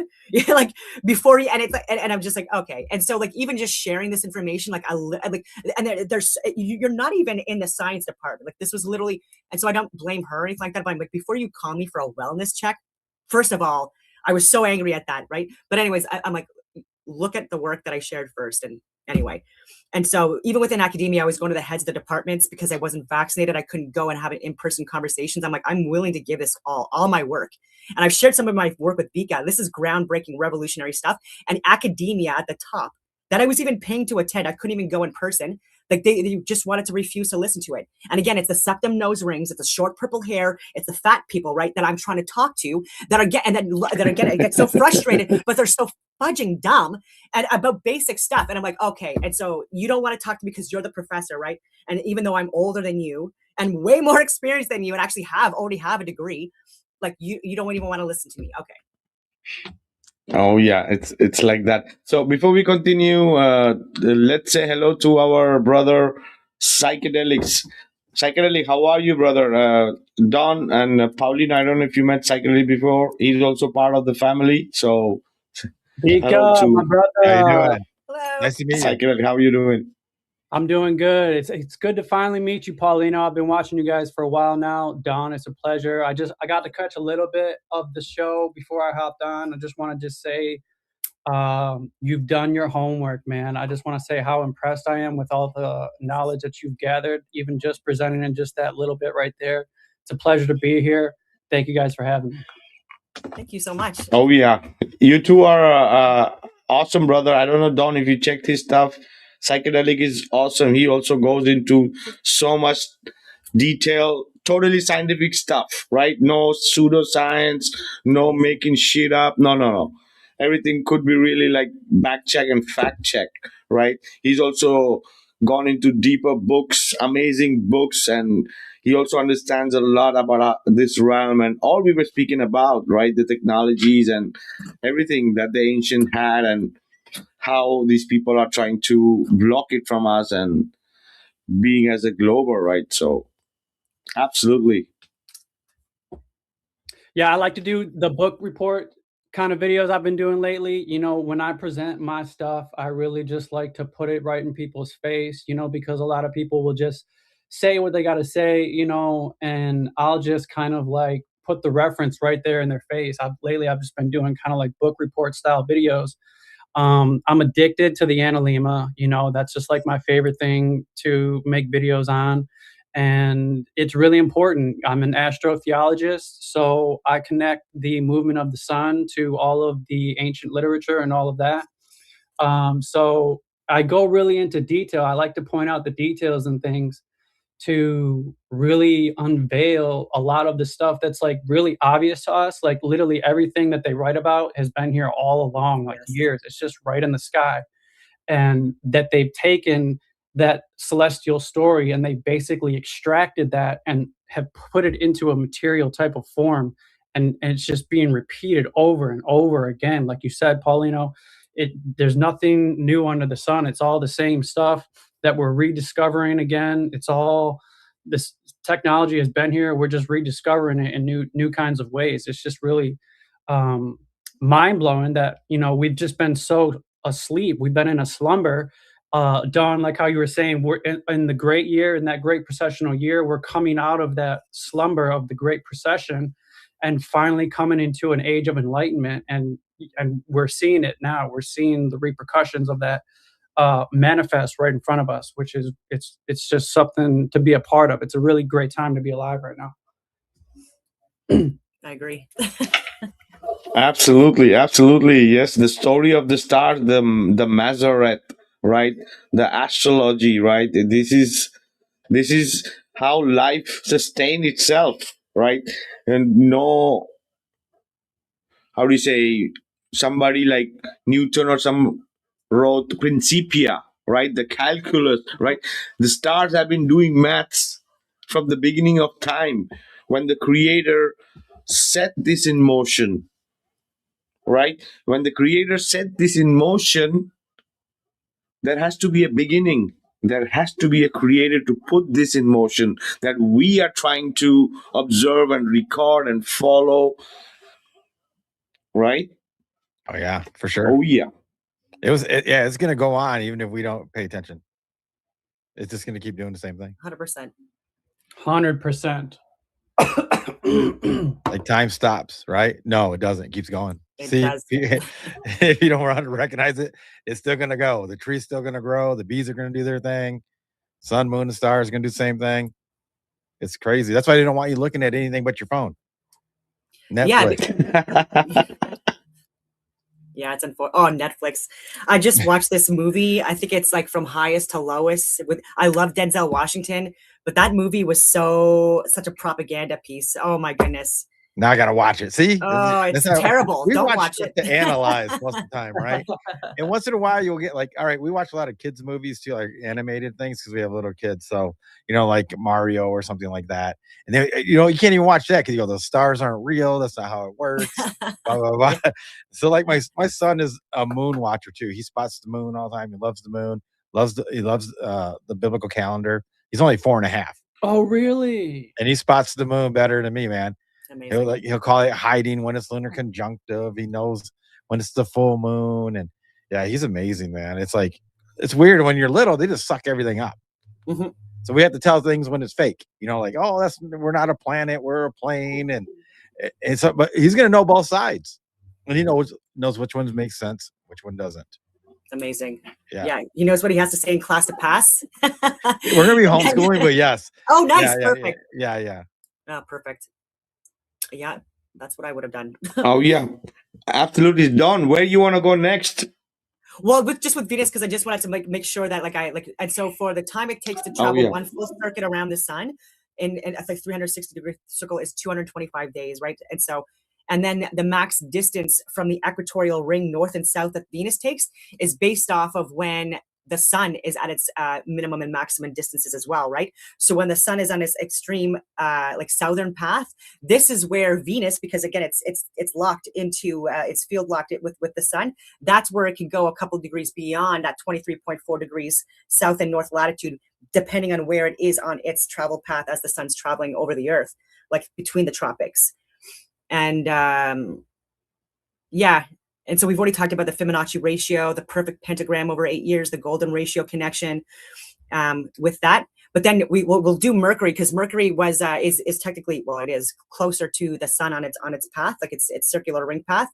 And so it takes 88 days to do a full 360-degree circuit around the sun as the sun is traveling around the earth, and also like going a little bit slower than the zodiac, right? And so with Mercury, it's a very tight, smaller ring. The closest to the sun stays relatively close to the sun's path, but can slightly exceed the sun's limit. And because I want to make sure that I get this correctly. Sorry, I'm all over the place. Oh yeah, it also represents Buddha, and brain. Go ahead. Yep. Yeah, and pi. And so I'm going to read. I had up. It was like 41 pages of my notes that I put together, but because I wanted to go in depth, I did go like really fast into things, and so I just wanted to make it clear that with the pi and phi, right, the 3.14 and the golden ratio 1.618, etc. This is where, again, with Mercury and Venus, I just want to hammer this home, is that where you have Venus, where it's 13 rotations around the sun when it does 8 years, right, on its solar path. So 18 rotations for every 8 solar years or circuits, and then when you divide 13 by 8, again, that's when you get the golden ratio. It's 1.625, very close, but again, even that, these are approximates. And then so like now moving on to pi, that's with Mercury, where there's 22 rotations for every 7 solar circuits, right, that it does around the sun as it's circling the earth. And then when you divide 22 by 7, this is where you get pi. And so for anyone that questions where you get the Fibonacci numbers, again, that's with Venus, or with the golden ratio, that's Venus, the 5 petaled rose, etc. Venus. And then Mercury is the cardioid shape, which I've talked about. And when I read out my work, I will share the videos and then let you listen to the music that it makes, or I might even do it with this video, but I know it's already long overdue as well. And then I get into the connections with Jupiter and Saturn, etc. I think I did say an incorrect thing about Mars with its rotation, and it's 1.88 years, and I think I said 2.1, but again, it depends on its phase. It's phase 2. But anyways, I have here for my notes. So are you writing a book? I've written multiple books, but they're in Is this in draft it? form. No, this is just notes that I put together based on the work that I've compiled for my first draft books. But like I have multiple Wow. different topics.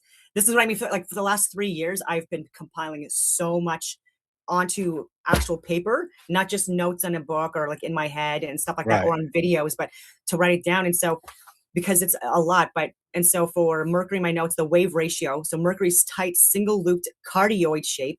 Actually, when you map it out in relation to the sun on its travel path, it forms the heart shape. And so the result of a very fast, high frequency orbit or rotation vibrating closely around the sun, and even connected to the color blue and communication and truth and things like that. The sound is a high, rapid, shimmering treble or a piercing overtone. And when you scale it up, you can actually hear it, but because its wave is so compressed, it sounds like a fast vibrato on a string instrument. So compressed because it's closer to the influence of the sun. And I did have it, actually. Maybe I'll go into my notes here 1 minute here, because I want to get into pi and phi. And I'm just going to control F for Mercury. Sorry. I'm like, let's talk about Mercury. And then I'm like, oh, wait. Okay, so yeah, so completes one circuit around the sun in roughly 88 days. Maximum distance from the equatorial ring is 28 degrees, but then that's when the sun is on its limit.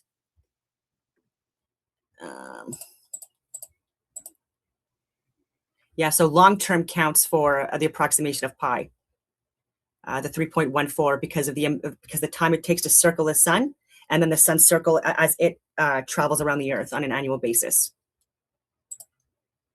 And it also forms, like for the temporal map for the orbital resonance, like 6-pointed hexagram loom, and the caduceus. And so like that's also connected with Mercury. So when we look at the physical map, it can be explained by the Kelvin-Helmholtz waves and tail. Like I'm like so deep into the science here, so I hope and then for esoteric maps.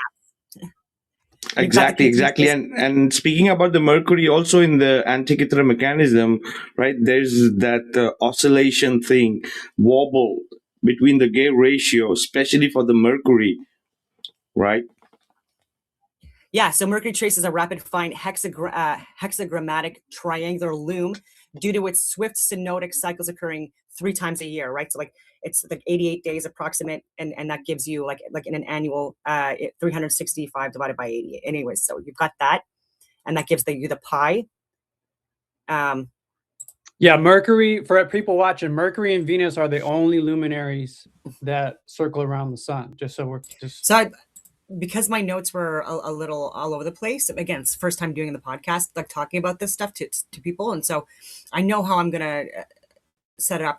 So with I don't know if it's Psyche, but anyways, and so this is where the Tycho Brahe model, even when I look at diagrams that people share and try to teach, it's incorrect. And so if you actually look at his work, this is why it's important not just to look at work, diagrams and things like that in charts, but to also read the content. And this is not to take away from him at all. This is just based on like what I see online. So even when I try to look at Tycho Brahe images for like his interpretation of the luminaries, planetary orbits, etc., that he and others again were explaining, they're incorrect. And I hope I explained that right. Some of them are correct, but you really have to look for it. Where he has it where all 5 of the luminaries are rotating around the sun and the moon on its own individual track. And then with Saturn, by the way, very interesting. And I didn't talk about that. Again, there was just too much to unpack. I didn't want to get too much on one rabbit hole because I didn't know exactly how long we were going to do it. But anyway, and I lost my freaking train of thought. It was very important, though. I'll get to it. But yeah, he's going to talk about we have like a difference. But maybe if he takes a look at my work and why I came to my conclusions based on other people's work, then like he might give me something that would reinforce like his point, or he'll come back. Oh yeah, the companion stars.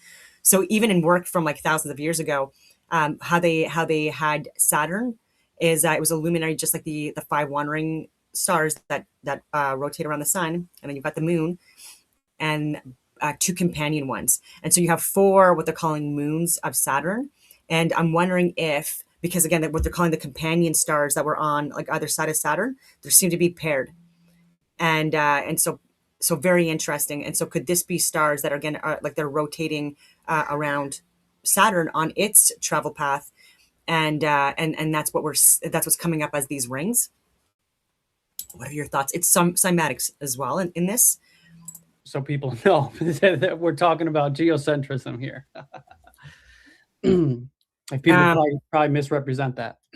Well, on that, even with Tycho Brahe and my own model has it where the Mercury and Venus is circling on a tighter orbit around the sun, but that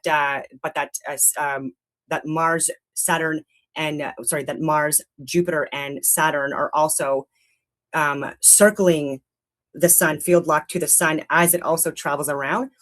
And so that'd be interesting. We could talk about this either now or offline and see. Yeah, and talk about that. But the geometry of the cardioid path that it takes, and I did give Vikka like a diagram of like the shape that it makes on its path. And the most of them, they make like the chakras, the petals of the chakras, right? Yes. Different chakras relating to different luminaries, having their own colors, their properties, right? Their frequencies, their numbers. Yes, and so the sun is connected to the crown chakra. The moon is connected to the pineal gland or third eye, and then Mercury with the throat connected to color blue, and then you've got like Venus with love, that chakra is connected to it, and then you've got with Jupiter or with Mars is the solar plexus, and then it's Jupiter is the sacral plexus, and then you've got the root chakra that's connected to Saturn, the root. And actually even Saturn creates like the greater circle path when it's at its limits. And so even from the equatorial ring, the Saturn can go outward at its maximum limit up to 40 to 50 degrees from the equatorial limit. And it takes a 29.46 year cycle for Saturn, again, to travel like that 360 degree circuit on its own path. And it's connected to the resonance with the moon's 29.53 synodic month, right? So there's connections even with Saturn and the moon in that mathematical patterns. And yeah, where is it going with this? There's so many. Oh yeah, it's absolutely, it's all interconnected in reality, because if we speak about this clock, it's like a computer. What it's doing, it's doing that maths, right? Real maths, right? So all the luminaries have to be interrelated to each other, and their position and the return of their positions. That's the reason they can even predict even the path of the eclipses.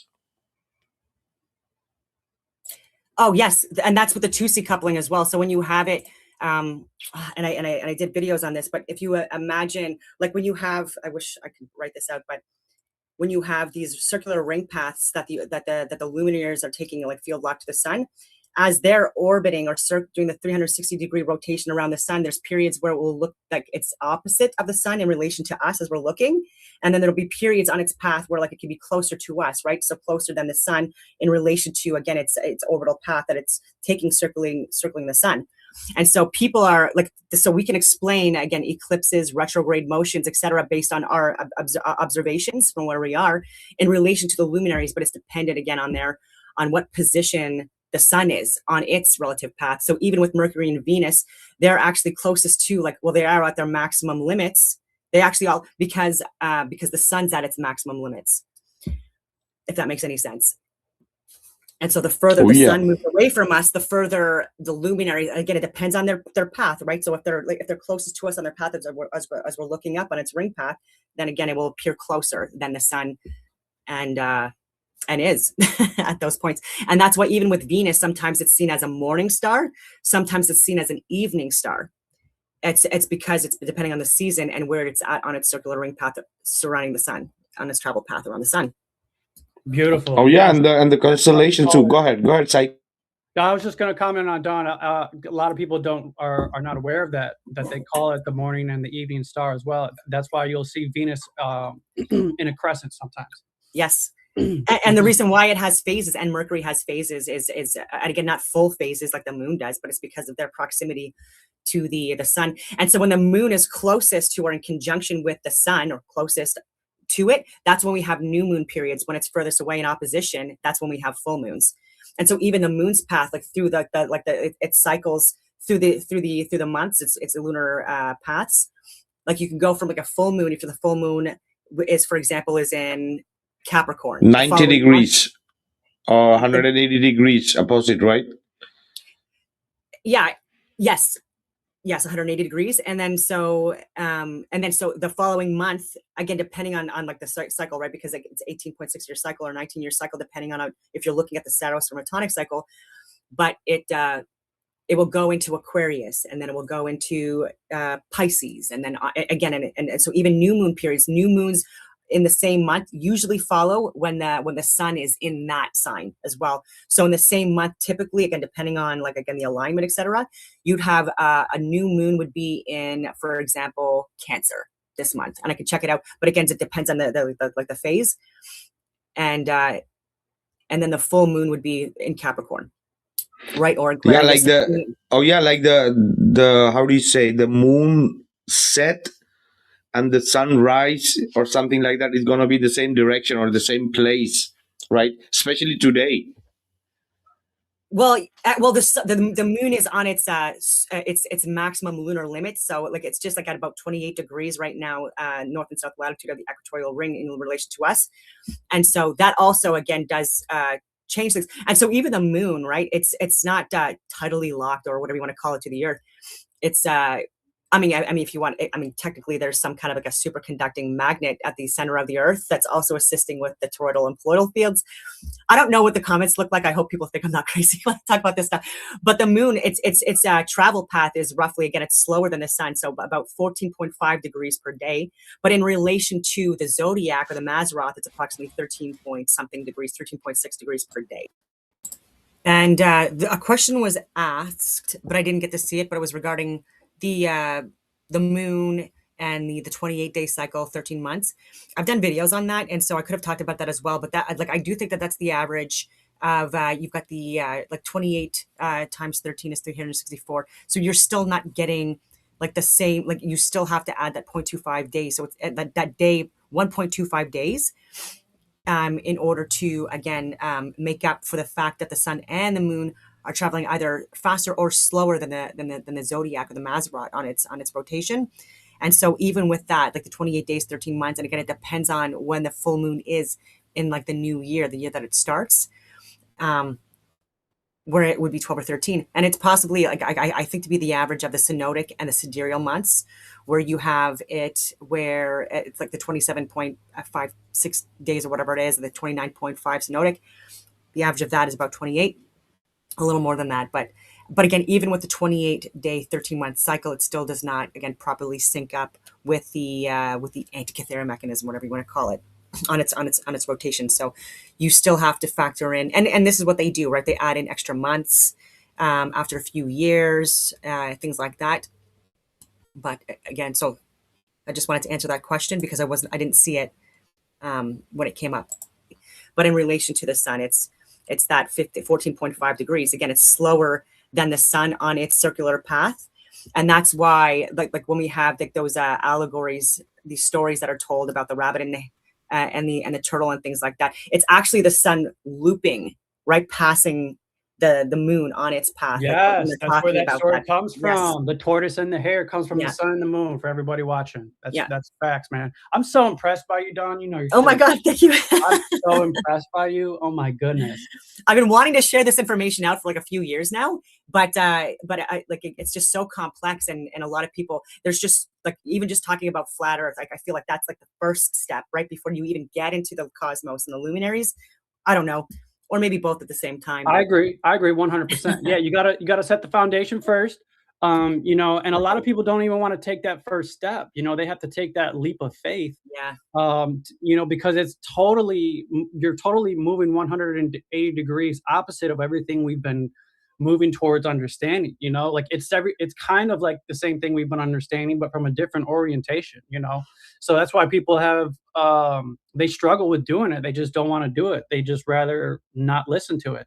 I think you guys probably mentioned that before I hopped in, was, you know, the fact that we have so much stuff that's been taught to us. Most people just don't even want to take the time to listen to it because they've already have everything established and they think that's ultimately what it is, you know, but there's really so many other ways to interpret it.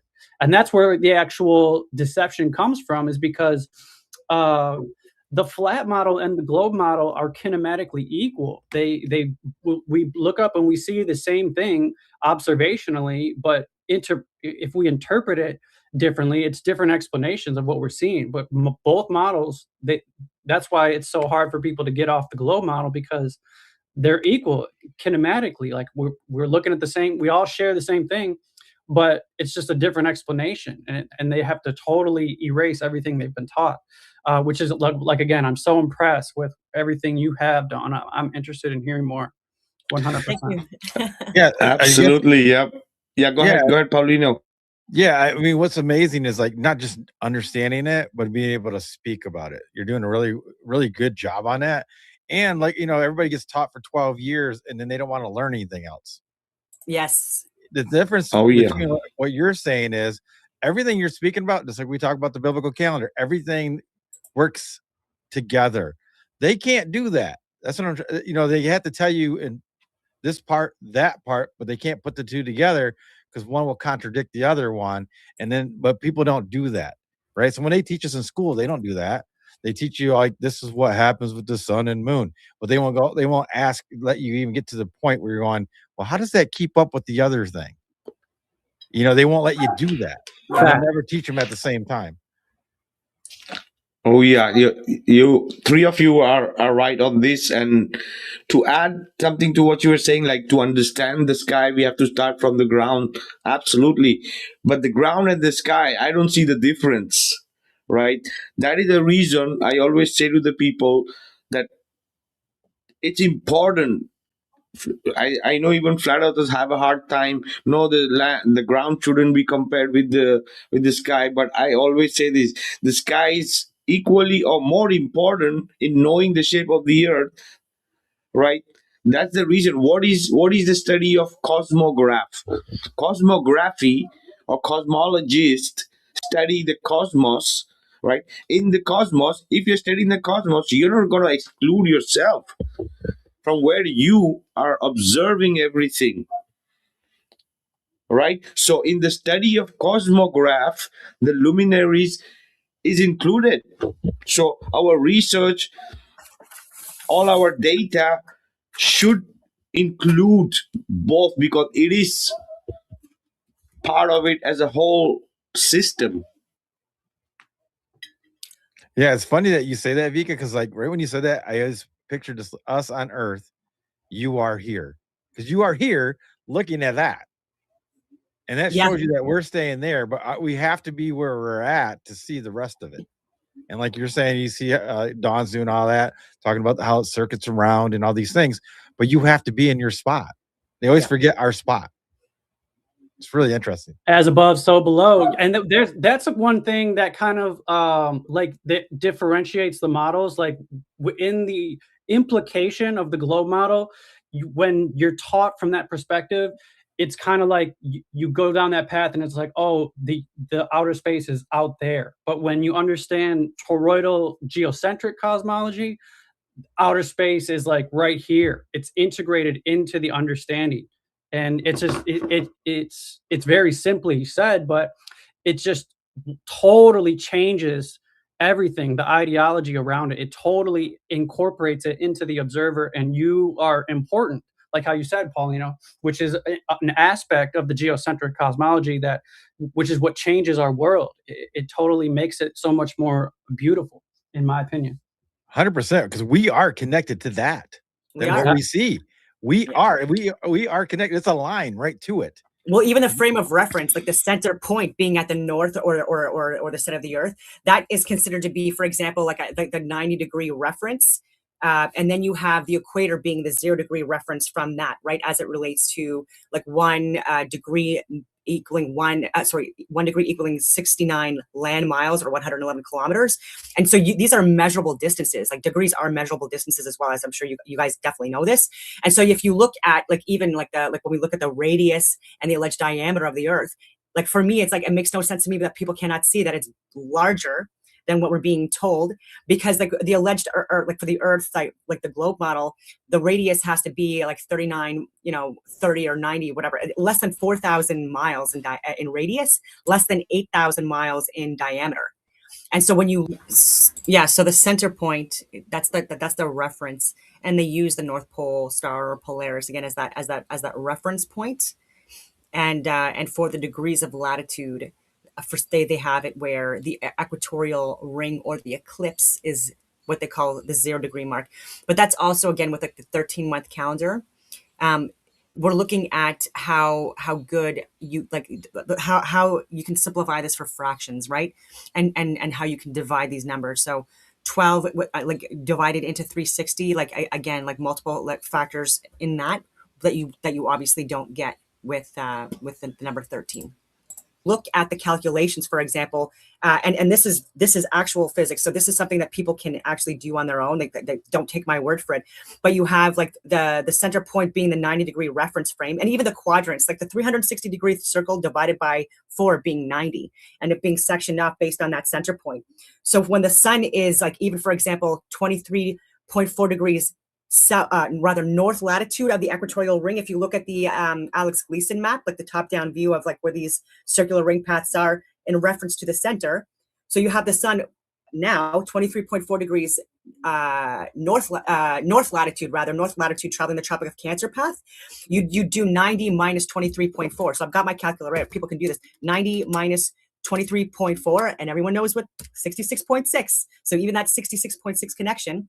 So that's the degree variation. And so you times it by 69, which is equal to 4,595 miles radius. And that's just from the distance of the Tropic of Cancer to the center point. And so if you look at even 90 degrees, which is like the center, reference to the equator at 0 degrees, I can even get my calculator out. Again, it's 90 times, and I already know what it is, 69, 6,210 miles radius, right? You have to double that for the diameter, and then 2 pi r squared for the circumference. But even with the mathematics being applied alone, if people would literally just actually understand, and I mean this respectfully, if they understand like how you get the degrees, how you get the miles, how you get the kilometers, what it's in relation to, and perspective, all that stuff, then you can actually do pi r do your own calculations and verify that we're, I think, absolutely being lied to. If you look at the Tropic of Capricorn path, when the sun is during our winter months in the north, that's when the sun's perceived at its lowest point on the sine wave, longest days, shortest nights, and this is, you look at, it's 90 degrees plus 23.4, right? Because you've got the 90 degrees from the center to the equator, and then beyond that 23.4 degrees south latitude. So 90 plus 23.4 is equal to 113.4. You times that by 69, and that's 7,824 for a radius, right? For miles. And so, but people have a misinterpretation of like the equator being the great circle and it's being the widest path on Earth. Absolutely not. And even Saturn and Jupiter, again, and even the moon, depending on its phase within the Saros cycle, it does expand beyond 23.4 degrees. So even that in itself, like measurable, significant variation and even the size of the Earth, which explains Absolutely. explains for sure. paths, shipping routes, why there's no cruises or shipping routes, like again a lot of places what we're considering to be the south, because they can't do it because it would take 10 million friggin' years, right? I mean, I'm exaggerating, but Absolutely. So that means, according to that, for example, what you mentioned, right, the pole being that 90 degree, the equator being at 0 degree, right? So that means that the Earth has been measured, right? If we have those angles and the degrees to the equator and the sun moving at a particular speed, right? So that means that this Earth is measured, this Earth is mapped, right? that's It's the not asteroids. Sorry. Exactly, and also the examples that you are giving between the equator and the tropics. And so, from where did we get all that precise numbers? Because of the luminaries, because of the reference of the pin sky, right? And that's the reason we have those longitudes and latitudes, because of the luminaries, right? Absolutely. I love what they wrote in the chat. Somebody just wrote, yes, whatever Don just said. I agree. That's from Daniel. Shout out to him. It was pretty funny. He's pretty funny in the chat. Shout out to Daniel. Yeah, very impressive, man. I'm so blown away by Don's research, man. I'm thank you. absolutely in awe. Oh yeah, for sure. Yeah, Yeah. like her passion just shows too. I mean, like she knows it. Facts. She's living this. Yeah, it's just so We all fascinating. do. We all live it. They may not Yeah. know it, but everybody's living it. Yeah, it's just so fascinating to me. And that's why I don't understand why people don't even want to like talk about this stuff. They want to talk about, I don't mind like watching sports every now and then and stuff like that, just as a distraction from like all of this heavy stuff. It's literally just to like have a break, right? And just numb out and not think about anything. But yeah, but people are more interested in boring things to me. Yeah, they're more interested in like Jim Carrey being replaced or something. Yeah. Like I don't care about that. Facts, man. And you know what? It makes sense because long time ago, the ancients, like when you think about just technology in general, like that, just the fact that we have progressed with technology has drifted us away from appreciating what we're all talking about. With this knowledge was basically the only thing that our ancestors had, because that was the only thing that was there to entertain them or to fulfill that need to be entertained or to satisfy themselves, was to look up at the stars, because they didn't have a phone in their hand. They didn't have jobs. They didn't have all the stuff that modern society has now of progressivism. And that's what's gotten us away. Like the fact that we can sit here and share this and bring this knowledge back to the light is important, for the mere fact that this was what it all was. Like it was that knowledge encompassed everything in the world, all the ancient cultures and civilizations. They were that connected, but it was like secondhand nature. It was the way that it was, because that was all that was there. And we've just slowly moved and progressed and figured out ways to do things with technology and things of that nature. It's just moved us away from being able to be connected to that, which is I would think it's important, very important. Yeah, 100%. Oh, yeah. Yeah, that's. I mean, Absolutely. Go ahead, Paulino. Yeah, it's like they didn't want us connected anymore, man. Like everybody's so distracted with everything else. They grow our food for control and to keep us distracted, so we won't be connected on how food grows, the seasons, the clock in the sky, all these different things. So we're like less connected and less connected to each other. I mean, how many people really know their neighbors anymore, or talk to anybody in person? I mean, I love that we have this technology. We are using it. Like I'm not going to be able to go to Spain anytime soon, so it's great to be able to do that, or Canada, but it's just great to be able to talk. We are overcoming the distraction by using this to reach out and connect. I love it. Let me comment on that real quick, Paulino, what you just said, like the fact that, and I want to connect it to what Don said earlier.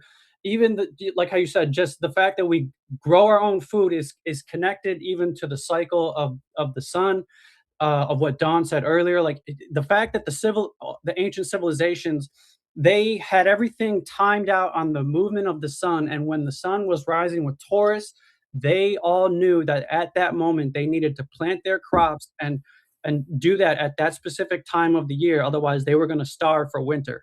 The mere fact that the sun was connected to the zodiacs throughout the year basically told them what they needed to do throughout the entire year for them to sustain themselves and to survive.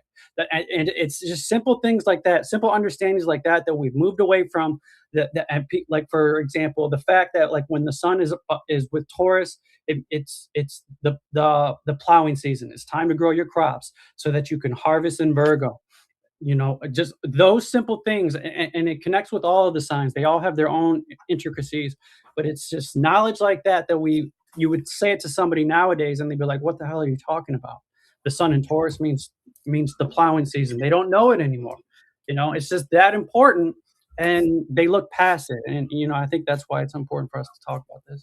It is, because even like in Taurus too, like it also depends on like the phase of the moon, right? When if it's in its waxing or its waning phase, when to even plant root vegetables as opposed to like vegetables that grow like above the soil, and then even the colors of the moon, like during its full moon phases, it does alter throughout the seasons as well. And there's different names that people have given these full moon periods like throughout the ages. Like strawberry moons, blue moons, like things like that. Yeah, Yeah. and it's dependent also on like when to, like you're saying exactly, like when to plant, when to harvest, when to do certain like ceremonies, Yes, even scripture, right? Because you guys, I mean, anybody that reads the biblical text, that's why he refers to like the farmer and the planting and the seed and the sowing of seed, the wheat and the tares, when you're supposed to harvest. A lot of those things are witnesses because nature is the witness of God, right? Like you're not gonna, pull up the wheat in the middle of a season. You got to wait to the end of the season. So like all these things, and wine is at the end of the summer. You're not gonna have wine in the beginning of the summer. Wine is all summer. No, just kidding. Yeah, you get what I mean? Though? Like all these things show you that they were watching and they know, and that's why he refers to it a lot about sowing the seed and when you're supposed to plant it, when it's going to be harvest and all these things. It's like people just don't. I don't know. They just don't recognize. They don't care. They go to the store and buy their vegetables. Right. Yeah, it's that important, man. And we've just moved away from it. I think we need to get back in touch with it. 100%. Oh yeah, that's what it means when they say Jesus turned water into wine. It's the season. It's the rain that goes up in the summer, and when it rains, it turns that fruit into wine, right? So it's just a way of explaining the sky, right?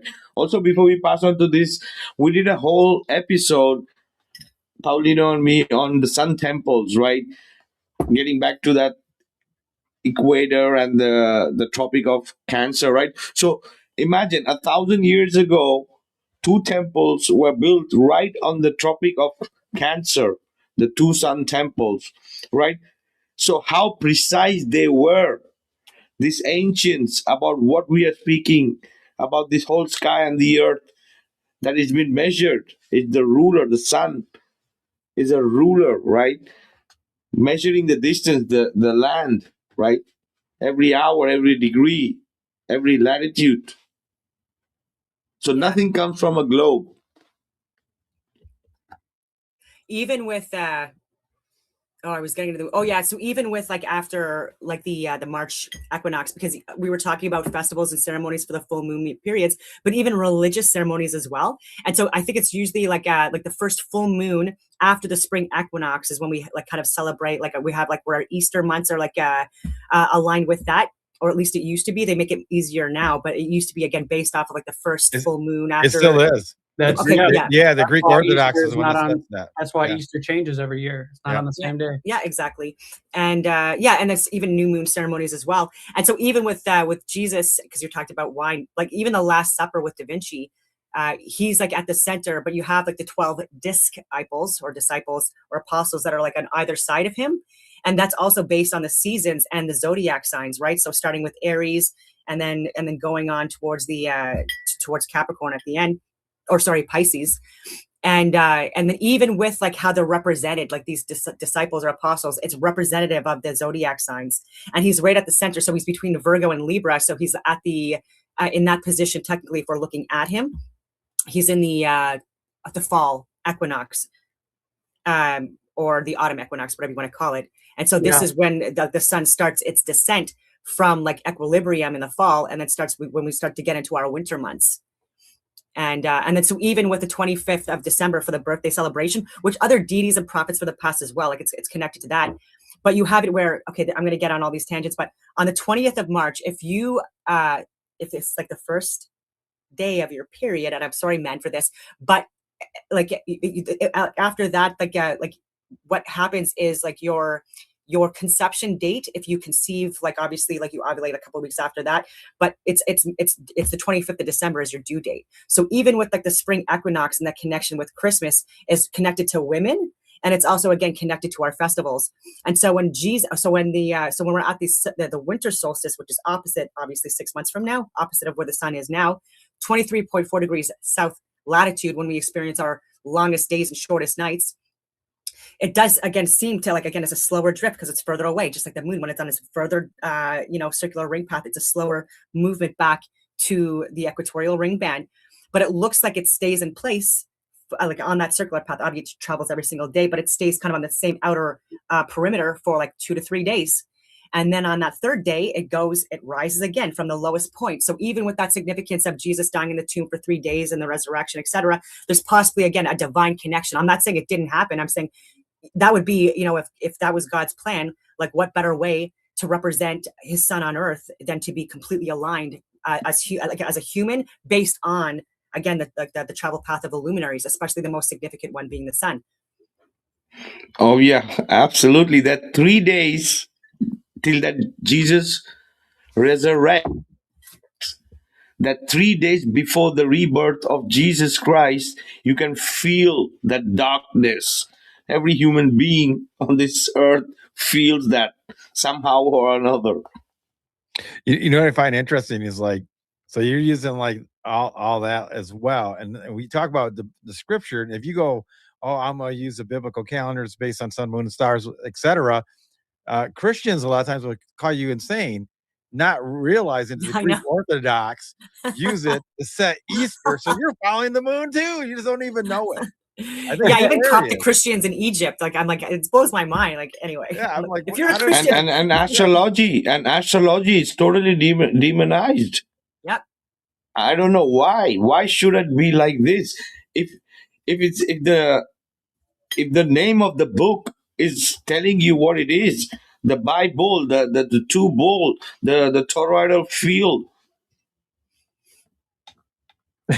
it's telling you the truth right there. It literally because is. People don't like the truth, Vikka. Yeah. They say they do until you tell them. If it interrupts their life now and their life is okay, they're fine. Yeah. Well, I mean, they think their life is okay, but it's not. Right. We're at a point now where, like, Project Bluebeam, like, it's getting closer and closer. I think because, like, there's so much information possibly that might make its way to, like, the highest levels of government. But again, there are still going to be people that are like they're doing, they're just going to shut it down. They're not going to look at it. They're going to refuse to look at it because they don't want it to, again, make it where they have to make decisions that they don't want to make, right? Oh, they're going to be tested. People don't want to get tested. Am I a good person or am I a bad person? Am I good or am I evil? And so they'd rather just not find out on their own because they're cowards. Sorry, that was just too dramatic, but no, it's true. It's true. I think it's the flat out truth, man. Yeah, and don't you guys think, though, a lot of these people, I guess the people and the masses are like, well, if there's aliens, what's that going to do for me? How does that affect my Amazon? I still got to go to work tomorrow. Yeah. Is my Amazon still going to get delivered? Or but taxes are higher, right? And the quality of life that we're experiencing is degrading. And I do think we spend over $1 trillion now a year on, like, these NASA, RASA, ISS space programs internationally. There's so much money being, even in Canada, we're now, again, these big contracts that are coming out with the Space Force and this and that. And I'm just like, you're spending money. Like, we have record breaking homelessness and people that are hungry, right? Food lines through the roof, people getting they're defaulting on their mortgages, all of these things. And we're spending so much money, billions or trillions of dollars on, again, lies, when that could be going to improve our quality of lives. And for anyone to say that everything is fine, well, that must be nice for you now. But, like, if there is some kind of a fake and staged and planned alien invasion, I'm going to assume that, and again, I don't want to scare anyone, but, like, there will be people that will die, right? If they're going to be using these advanced technologies that they have and these holographic projections that they have and that they utilized before to make people think that they're real, or, like, genetically altered human, like cyborg type freaking humans and robots and things like that, then there is absolutely a cause to be concerned, right? And they're even now taking religious leaders and they're having meetings, the government's having meetings, and they're giving them these disclosures of, like, UFOs and stuff like that. Again, they're taking even Christians, like religious leaders, away from God and the Bible, and they're lying to them. And now they're talking from their pulpits as if aliens might come or there's UFOs and stuff like that. Completely anti-biblical, and it might hurt us.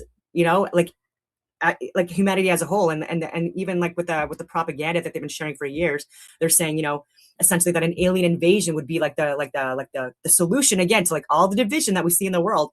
And so I don't know, like I see that the more they're releasing information, like all this fake stuff, and the more they're trying to like propagandize people from like multiple different groups, then I don't see how this doesn't roll out. Like even with like the moon orbit, or whatever they wanted to call it, with Artemis 2 mission, like they're just going around the freaking moon and then coming back. And again, there were so many glitches and stuff like that, but they're getting away with it. And so, yeah. I mean, one of the things, like, I talked to a lot of non-conspiracy type people, but they even thought that was fake, but they laughed, but because they still got to go to work. You know what I mean? The best way to get people to go against, NASA or something is to tell them, if you can show that they're fake, that they have to reimburse us all that money, we get cut checks, everybody, gangbangers, would go and try to find and tell you that the earth is flat. You know what I mean? They would all go out if we get that money back. And it's got to be in their pocket. People are so worldly and so caught up in bills and their distractions that, I mean, you gotta get them interested in some other ways. It's really sad, but some people just don't care. Yeah. And I don't understand. It's hard for me to understand. Well, that's why we have the veils video.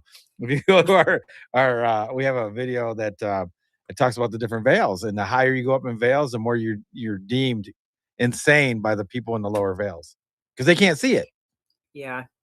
And it's hard too, because we even had this Canadian, he's actually a genius. Like he had like a biomedical degree or something like that. He was certified in Canada, which means committed. He's in a psych ward now, a literal genius that he's even published scientific books, articles out there. And because he was sharing information about like the possibility of this being an authoritarian regime, which by the way it is, and he was talking about his concerns with like China's infiltration of Canada being a security risk, all of this stuff. That is what was concerning. So you had these people, again, like these like psychiatrist types. When you look at IQs, by the way, like in academia, at the lower end of the IQs, and again, not to be disrespectful, it will be like the social welfare programs, it will be the teachers and people in the psychology departments and stuff. The higher up you go, it's like finance, economics, like the STEM fields, astrophysics, being a doctor, being like again, higher IQ. And you have people that are lower IQ, not that their jobs aren't important and that they're not doing good work for the most part. So I'm not taking away from it. Teachers, my sister's a teacher. I love, like, there are good teachers out there. There's a lot of junk teachers out there as well that she complains about as well. But yeah, I don't even know where I was going with this. I lost my train of thought. Catch me up. Oh yeah, it's just it's hard again to get that target audience, and so it's hard to get it at the lower levels. I've been trying to like reach academia. And even that, right? Like even giving information to people that I think are actual geniuses, really smart, they're even refusing to look at it. And so, yeah, I was trying to like, again, talk to like areas and departments where I thought I can in fact affect the most change, because I do understand why people, again, that are, and I know I'm rambling on, but the thing is, I felt like it was such a waste, because I do have the work, right? Like I put together like over 1,000 pages easily of notes on like very specific subjects, but regarding, it's all science. And I was willing to work with Carleton University or even Ottawa, etc. I was reaching out to multiple academic departments and completely getting shut down. And I'm like, if this is groundbreaking at this point, like what I'm talking about, and it absolutely should be shared. And I think it's stuff that's like Nobel Prize worthy at this point, right? For people to be sharing this information, because it is, again, one of the biggest cover-ups, right? And it's creating like a lot of grief for the world, right? And so they could have like got in on that as well, right? So anything that I would have published or worked on with these departments, they would have got a cut no matter what, right? Because they'd be working on behalf of these institutions. And I'm like, you know what? Money could go back to academia in Canada. Like it would be doing a good thing and it would be helping. And they completely dismissed it. And this was like over 4 years ago too. Like when I was in my 4th year, again, for a second degree, and it was completely lost on them, this opportunity. And I tried so hard. And it's not because it's not even a rant. It's just like, what a wasted opportunity for Canada, that even like 4 or 5 years ago, I was sharing this information, giving them, saying, I'll give this to you for free. We could talk about this. I could cover it all, and completely dismissed. And how much money could Canada have made in academia, and how well we could have looked, how good we could have looked to the world with all these discoveries put together. Doing like what you're saying, the daily grind, like my family does as well. Like they're too busy with their lives, and they work long hours to like focus on this stuff. So I've taken the opportunity to put a lot of work together since I have time now, because again, I've refused contracts, like especially in the last few years. If it takes away from the work I'm doing, it has to be worth it. And so I would only do an official government contract again, if it's me talking about this stuff or what's going on with Russia, Ukraine, the Middle East, and Canada, domestic operations and stuff like that. But yeah. Oh yeah. And so with that, yes, you have people that are lower IQ than people that are in the medical fields, that are able to certify them and commit them into psych wards, and then have law enforcement also assist with that, right? So this is terrifying stuff happening in Canada, where you could be smart, but as soon as you're seen as a dissenting voice against the government, the regime will literally commit you and or take away your guns. I've seen like that stuff happening as well. And that could be from anything, right, Don? Like if they just simply want to even just make one video, if that they want to speak out against the narrative at all, that that's all it takes. Especially nowadays, it's such a sensitive subject area where people they're finding the courage to do it, but they know that they have so much on the line to risk, which is why like we appreciate those types of people who are genuine and sincere. They come forth with following through with that. But it's just like how you said, Don, some of these people, it's the situation that they're in that causes them to not be able to move forward with doing stuff like that. Yeah. And it's throughout history as well, like even with like Stalin and Mao and Pol Pot and even Zelensky, and even happening in Canada more and more, and even in Nazi Germany, in Nazi like Europe, but the people like right early on, when you had authoritarian regimes like dictators take control of a society, shortly thereafter, so even with Nazi Germany, for example, within like a few days of Adolf Hitler getting his actual majority power, he had over 1,000 people executed.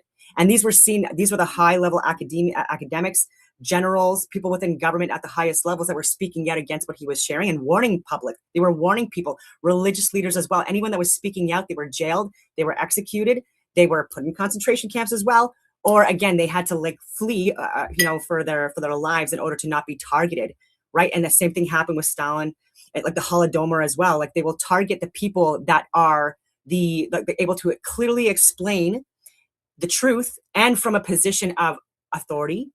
You know what I mean? And they can't have that. So even with the Charlie Kirk assassination, and who I think was possibly involved in it, right? Anyways, I do like that's a standard tactic that's used throughout the world historically. Absolutely.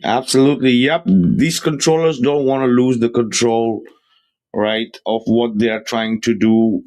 Like they know that this tool is helping them a lot to keep the indoctrination going without them literally doing a lot, right? That's the reason we see so many globe cards on every social media defending blindly the globe, and they're not updating their shit, right? So absolutely. And as we were speaking about these people, these geniuses, right, they don't want to lose their credibility because they became genius on some of the pseudosciences, the so-called PhDs and the astrophysicists. They all are teaching lies because that's what goes down the drain if the truth comes out, right? So there are many others, and there are people who have put out like loans and student loans and everything they can to get that piece of paper that in reality, like unless it's a skill, it's useless. Yep. Yeah, and I think a lot of these people that people deem as smart are just really good parrots, right? If you go in there and you just follow the narrative and you can repeat what they've taught you and you keep saying it loudly, they're like, this Oh. guy's smart. He's got a PhD, but he never challenged any of it. Yeah, Sean Ryan had a guest on exactly what you're talking about. She said all of these big words that made no sense at all, like even in the same sentence, and it was just word vomit. And like these are the people that are getting platformed by people that have millions of viewers. And I have consistently tried to get on that show because I'm sick of like the Stephen Greers and like these like propagandists that are going on a show that are absolutely ignorant as to like the reality of the world, and so like they're making it worse as well. I think one of the hardest parts is like, how do you reach people, right? I mean, that's like as somebody that has all this knowledge and truth seeking and spreading of the truth, like how do you reach them? And and so like that's our mission. That's why like I have different channels that we're starting that I don't bring up the other one. Like like the golf one is going to be golf, the homestead's going to be that, Yamo Records, the music is going to be just regular music.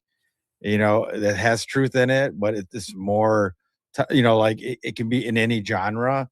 Just because that's how you plant seeds for us. That's my mission, is to like have we're fishers of men. It takes different bait, and if I can bring him in through music, through a golf channel, through a homestead channel, through a podcast, whatever it takes, I'm reaching so many different peoples from so many different bubbles. I guess we'll call them sections or bubbles.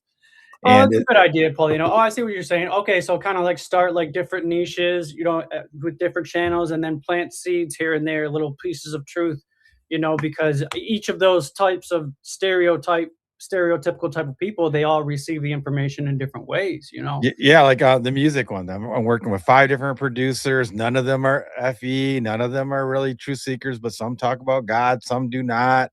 They're just, like they're regular people, I guess. But the music's going to reach so many things. So like if the music takes off, or when the music takes off, they'll want to know who I am. Then they'll find out about the podcast. Then they'll find out about the homesteading. Then they'll find out whatever it takes to lure them into truth. I don't care. I'll use whatever I can use. I'm gonna be doing a comic book probably in a year. I used to be a comic book artist, and I got a whole thing. And there's a lot of truth in there, a lot of biblical stuff and scientific stuff.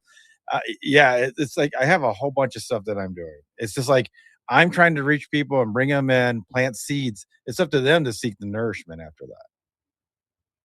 So whatever tickles their fancy, right? Sorry. Oh, Vika. yeah. Sorry, Don. It's your show.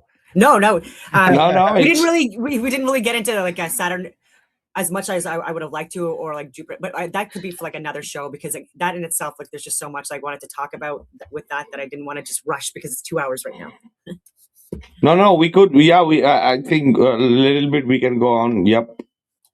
I'll let you guys know if in a bit. You can go ahead. Okay, so I had Mercury. I had pulled up for Saturn here. This is the thing also till you find what we go on to next. But this is the thing also I wanted to mention, right? As Paulino was saying, like doing different niche and everything. So I also here on Flat Earth, YouTube, my Facebook, TikTok, everywhere. That's also I only stick to Flat Earth, right? Maybe when I go to Paulino's TikTok, we speak about homesteading and other part of what also I have interest too. So, right, but on my YouTube, on Facebook, and TikTok, I only do Flat Earth. Even though on tonight podcast we like surf into many things, and especially with Dawn, right? She covered all things in it, but so because she's so fast, I think the algorithm is not going to get it. So we are good. So continue, Dawn. Just for the with Saturn, I don't know if I'm being redundant when I say this, but it does. So Saturn takes approximately 29.5 solar circuits, right? So the amount of time it takes to go 360 degrees around the sun on its path to complete. Yeah, okay. So its ratio closely matches the moon's synodic month length. So you have the moon, its travel path in relation to the zodiac, and then you have it's in relation to the sun. And so the 27.3 or whatever it is versus the 29.53, that is what is in relation to. So there's a slower period. Again, it's because the sun is moving slightly slower than the zodiac. And so it creates a harmonic seal between the outermost solar tethered gear and what I would consider to be like the greater circle. And so our astrophysical characteristics, it's the slowest visible frequency tethered to the sun. It's a massive 30-point boundary ring at its maximum extent. And so acts as the outer harmonic boundary of the active clockwork. So it functions as a structural limit of the solar tethered system. The zodiac, again, is the perimeter, the boundary line. So providing a low frequency resonance that locks the entire mechanism into phase with the other luminaries, well, with the sun, etc. And let me see what else. Okay, so I don't want to go through this too fast. Yeah, and there's also, again, sacred geometric patterns that are formed when that I wish I had like the diagram that I could show you, but it is mapped out. And let me see here. I'm probably going to add more, but I just want to make sure, because again, I got so many notes on this. But while observing Saturn's apparent motion from the perspective of Earth, the planets trace out beautiful rosette and star patterns over multiple years. So synodic cycles already mentioned, because Saturn takes roughly 29.5 years to complete an orbit or a circuit around the sun. Its relationship with Earth's 365-day year creates an 11 to 35 orbital residence. So you've got the heptagram. Historically, this repeating mathematical relationship has been linked to the heptagram. That's the 7-pointed star, or the crown, by the way. So in ancient astrological and Hermetic traditions, this 7-pointed star is known as the seal of Saturn and is used to map out the days of the week and planetary hours. And you've got the physical sacred geometry, Saturn's hexagon. Saturn's path is also mapped in its literal upper atmosphere. The Cassini-Huygens mission mapped a massive persistent hexagonal storm. Anyways, dimensions. Each side of this hexagon spans out. They're giving diameters, but again, I think they're luminaries, and I think what we're being told about them is incorrect. And so I can't get too much into the. I'll take that out. So origin scientists have suggested at Oxford University that this stable 6-sided figure formed as a result of steep latitudinal gradient in the speeds of Saturn's atmospheric winds. No, it's like the drift. So esoteric context. In sacred geometry, the hexagon represents the third Platonic solid, and its appearance on a macrocosmic planetary scale is heavily revered in mystery schools and modern geometry communities. So the Saturn yantra. In Vedic and Tantric traditions, the energetic signature of Saturn is mathematically mapped into sacred geometric diagram called the Shani yantra. And I could go on from there too, but again, I'm gonna read all of this out once I put it better together. And I did send this to Polino, like 15 different dissertations and book drafts that I put together on different topics, but also like some redundancy. And I'll read these off because again, there's so much. I have Saturn in this note. Okay. Does anyone else want to add anything with Saturn? I think I pretty much got it all. You know, it's so funny when you're talking about all these circuits and stuff. It just reminds me of Ezekiel's wheel, you know. And yes, I always explain it as a, you know, the timepiece, right? Clockwork of the Most High, right? That's really what it is. You know, like when I think of the mechanical realm, all that stuff, it's just a timepiece, man. It is. Oh yeah, even this Saturnian. Okay, yeah. So Saturn pretty much sums it up. Like again, the connection with like this, that the moon's synodic month being 29. Because I did feel, again, no one was rushing me, but so even with the symbolism of the Saturnian cube, in occult philosophy, astrology, and mystery schools, Saturn is recognized as the Lord of Time, or the Lord of the Rings, Chronos, boundaries, and material crystallization. Esotericism maps these concepts directly to the three-dimensional architecture of a cube, mapping Jupiter's cosmic footprint. So now we're getting into mapping Jupiter's cosmic footprint through astronomical mathematics, fluid mechanics, and esoteric symbolism reveals a pattern of expansion, harmonic balance, and structural order that stands in stark contrast of Saturn. So they were giving that as the example. And I want to do a deep dive. So what I might do with maybe Vikka or someone else is just go by like one luminary at a time, because even that in itself can easily take an hour to 2 hours if we're getting into the esoteric symbolism, the hermetic symbolism, sacred geometry, the musical notes, all of these things for each one of them. Again, even that in itself would take easily 2 hours. 0.53, and Saturn's annual rotation being 29, not annual, but its rotation to 360 degrees that it takes to travel the sun is 29.46 years. It does go up to 40 to 50 degrees further, again, from the equatorial ring. And again, so the that's largest right. ring path, which is why is it from the equatorial ring? Yeah. Okay.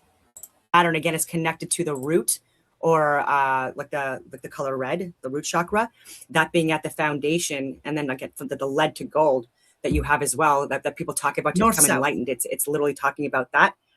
And yeah, and then Chronos being connected to Saturn. I think because what Saturn does essentially is, again, it's the boundary, I guess, of the luminaries when it comes to the travel path. But the movement of the luminaries is what creates time, and they're traveling through space. So when people talk about space, time, curvature, and all this bullshit like this, like I'm literally like, you mean it means nothing. What you're saying means nothing. Like Einstein, I don't know what you were talking about with super relativity, or was it Newton? I forget. I think it was Einstein. But anyway, I was joking. And even Copernicus like stole the work from Ibn al-Satir, and completely misinterpreted the model, and then flipped the sun with the moon. Sorry, it flipped the sun with the Earth, but still kept all the other calculations when it came to Mercury and stuff like that as well. So again, so Jupiter, if I spell it right. Okay, so the 12-to-1 ratio. So it takes 12 years for Jupiter to circle around a 360-degree circle around the sun as it's traveling on its path. So clean division of the circle, right? So which also connects to the 12 zodiac signs, right? And so you've got 12 years, or like approximately 12 years that it takes to do that circular circuit path, 11.86 years. There's the 12-to-1 resonance with the sun, which when you map it out, it creates the mandala, or the 12 petal patterns that you see. And so again, connected to, again, the zodiac. It's the second large, maximum distance from the equatorial ring. I'm going to confirm, because I think it is 30 degrees. Just ring path, independent of the moon, right? We're talking about the 5 wandering stars. We're talking about it's the second furthest from the sun. So we've got Mercury, Venus, Mars, Jupiter, and Saturn operating their own independent ring paths at different speeds and distances, as again, like the sun travels. And what else can I say about it? 12-pointed mandala, solar circuits. Yeah, I'm blasting through like 100 pages of notes here. Mars, I'll just go quickly with that. Okay, so yeah, it takes 687 sidereal days, or 686.96 days to do its travel path. Let me see here. So a little over 2 years. So the dissonant pulse. So the wave ratio, as so Mars weaves a highly intricate, incredibly dense geometric ring of overlapping macro loops. It is a complex, heavy wave interference pattern, and a heavy for the sound. I just want to make sure, because I wasn't really listening. Okay, so completes one circuit around the moving sun in 687 days, approximately 1.88 years. You've got the 8-8, the analemma, just like the sun and moon, and the circle. These are sacred geometric patterns, like the 88, also the infinity symbol. Maximum distance from the equatorial ring for Mars, they're saying 25 to 30 degrees. It's slightly less than that because it doesn't reach beyond Jupiter or Saturn or the moon at its lunar maximum. It reaches maximum distance when at opposition, directly opposite the sun on its larger ring, occurring roughly every 2.1 years. So that's where that was coming from. So sometimes it's really hard to memorize all the numbers. And the larger ring produces large sweeping retrograde loops visible as geometric patterns. And actually, maybe I'll get into a little bit of the esoteric stuff as well, because again, I was just blasting through. Yeah, so a heavy driving rhythmic pulse for musically introduces a slight dissonance or a beat frequency that forces the system forward. It is less of a melody and more of a steady low frequency drum beat.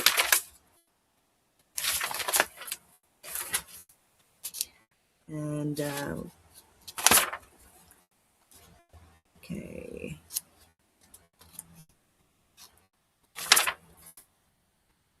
Do have some good stuff with Mars there, almost there. It's Saturn.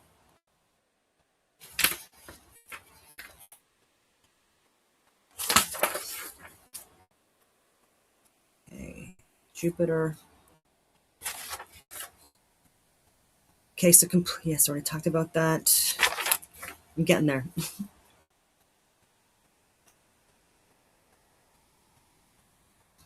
Because I have a lot for Jupiter.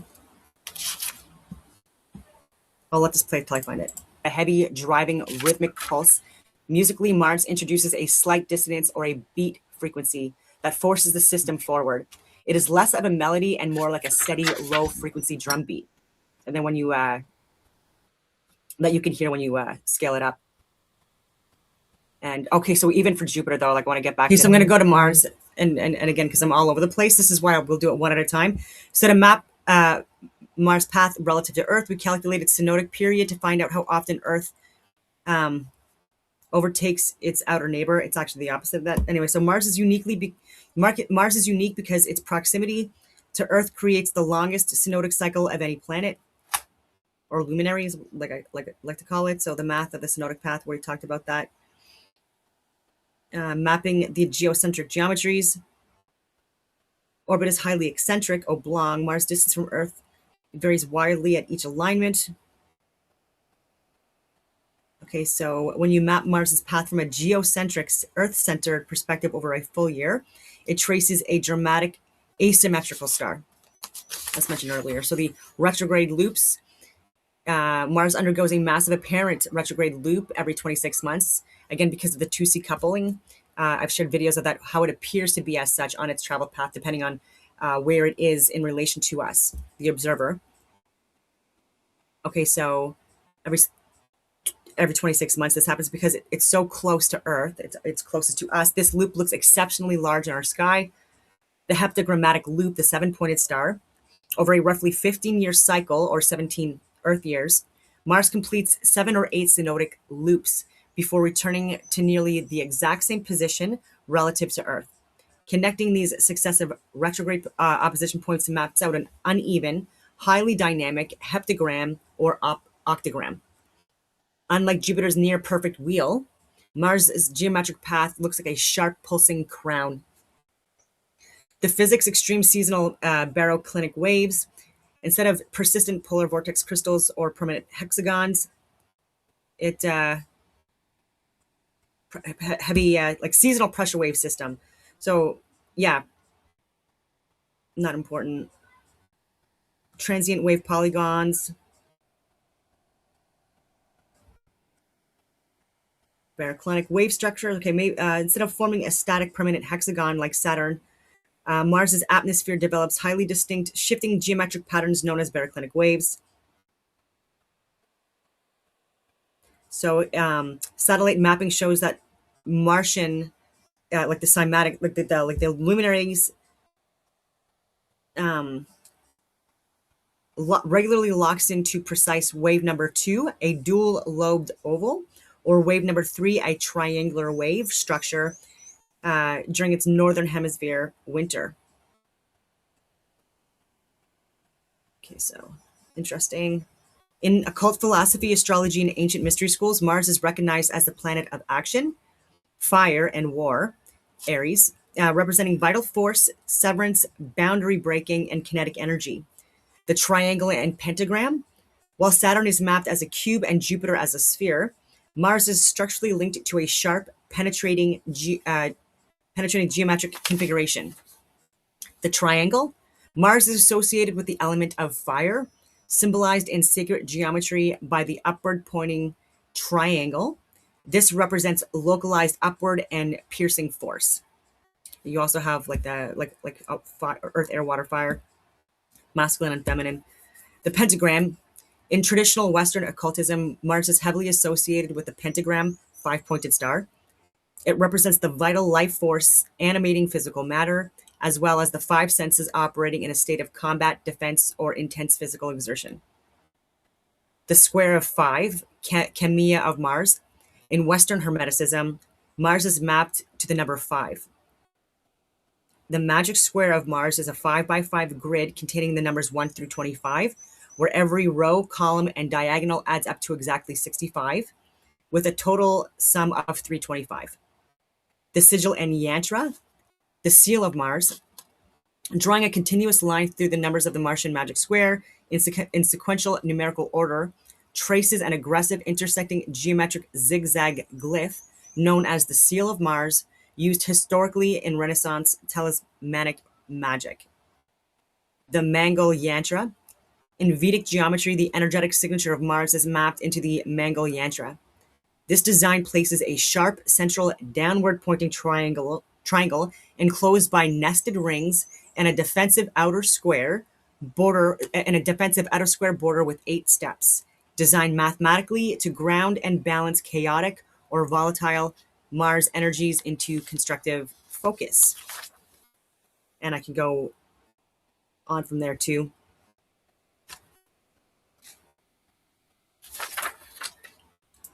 Back because I see some notes that I want to. So for sound, a rich, majestic, multi-layered chord for Jupiter. Because it divides the system into 12 perfect sectors, Jupiter is the architectural foundation of the 12-tone chromatic scale in music. There's also that connection.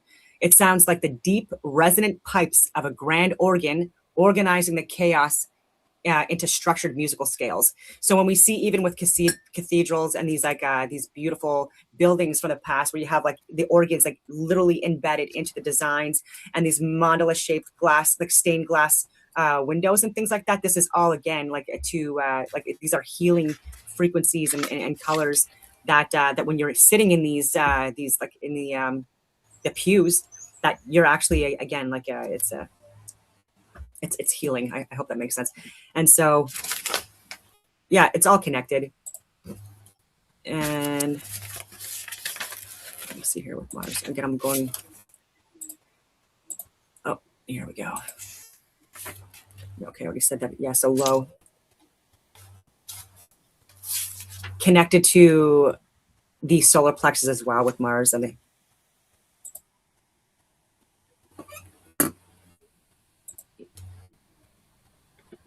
yeah, so deep red to infrared for colors, the lowest, longest wave of the visible spectrum. Okay. So I don't want to get, yeah, I think that's pretty much it. Like I could talk more about the frequencies and stuff like that, but I wanted to like share a video of the of what the notes are that they make. But yeah, I will share. Again, I could get so much more into Jupiter, but maybe I won't. But for the symbolism of the sphere and the seal, I might actually start with that tomorrow or the next day. But I'm so busy. I've got a barbecue I'm planning for, and on Saturday. Anyway, so for esoteric history, the symbolism of the sphere and the seal, because I talked about the sun and the moon and the circle, but I didn't get into the sacred symbology as much as I wanted to. So in occult philosophy, astrology, and ancient mystery schools, Jupiter is known as the great benefic, guru or Zeus, representing expansion, order, benevolence, and spiritual law. The circle sphere and the magic square. While Saturn is mapped as the restrictive, rigid cube, Jupiter is traditionally mapped using symbols of wholeness and spatial perfection. The sphere. In the Platonic tradition, Jupiter represents the sphere, and so does the sun and the moon. The ultimate geometric form containing infinite potential, reflecting its role as the ruler of the cosmos and the sky.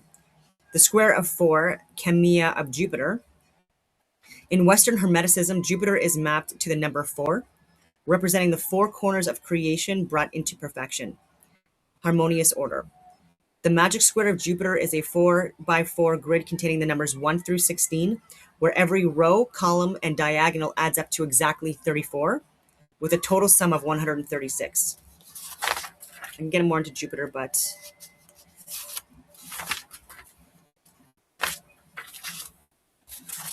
again, I'm doing it again. Because I get into so much like the dipole and okay. Okay, so in mystery schools, the sun represents the monad, the divine spark, raw vitality, and clear awakened consciousness. The circumpunct. The ultimate geometric map of the sun is the circumpunct, a single point enclosed by a perfect circle, perfect point, center point. The outer circle maps the infinite macrocosm. The central dot maps the concentrated spark of the life inside the microcosm. In sacred architecture, this geometry defines the layout of ancient solar temples, stone circles, like Stonehenge, and obelisks. The magic square of the sun, Chemia of Sol. In Western Hermeticism, the sun is mapped to the number 6, representing the heart of the planetary hierarchy. Its magic square is a 6x6 matrix containing the numbers 1 through 36.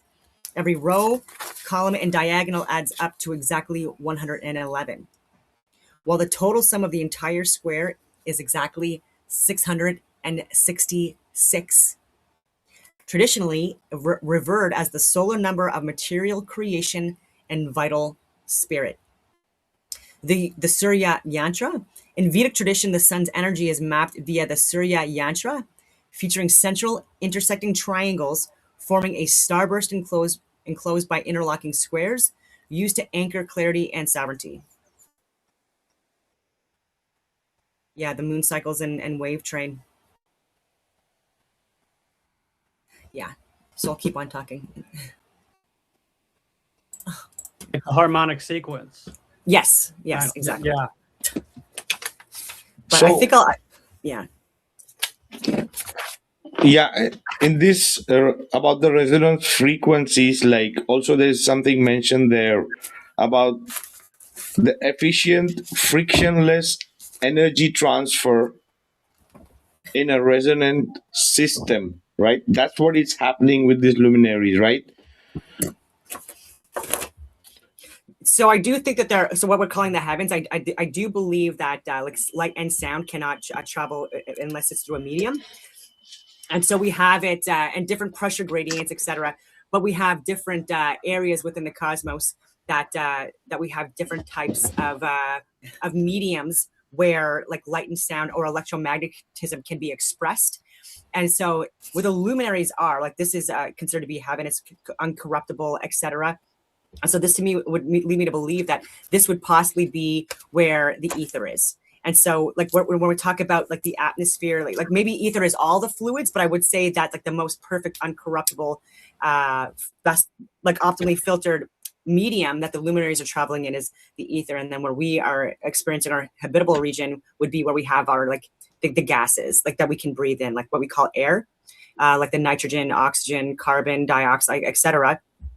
And then you get into like the water fluids, etc. And then for different and then when you get into the solids, again, this is just like intense pressure concentration of these electromagnetic particles and their interaction within different mediums. And it depends on temperature and pressure. I didn't know what you were showing there. Was that the chakras? That was one of my diagrams that I had. Yeah, that's cool. That's just basically showing.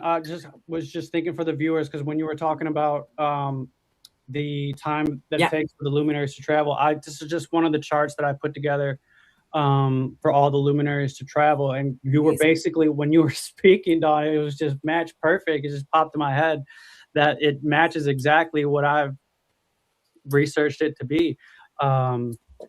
Yeah, Mercury takes 88 days. Venus takes 225 days. The sun is obviously a year, 365 days.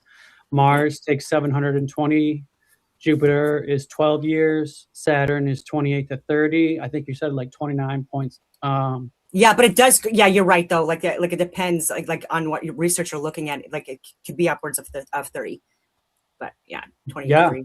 Yeah, when you get up to the higher fields, the longer spans of time, it fluctuates, because there's such long spans of time that Yes. they're kind of like approximations, but it's exactly like a match of what you were saying, man.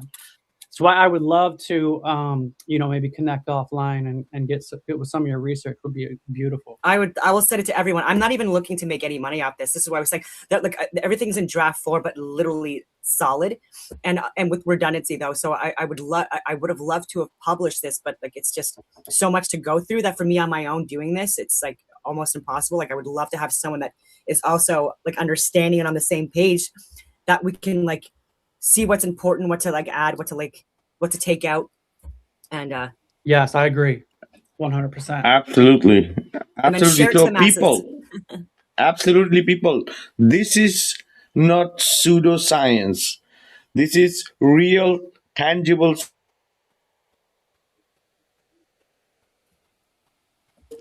and Vika, you cut out. demonstrated. You cut out for a second. I think you cut out for a second. I couldn't hear you. Yeah, you got dropped a little bit.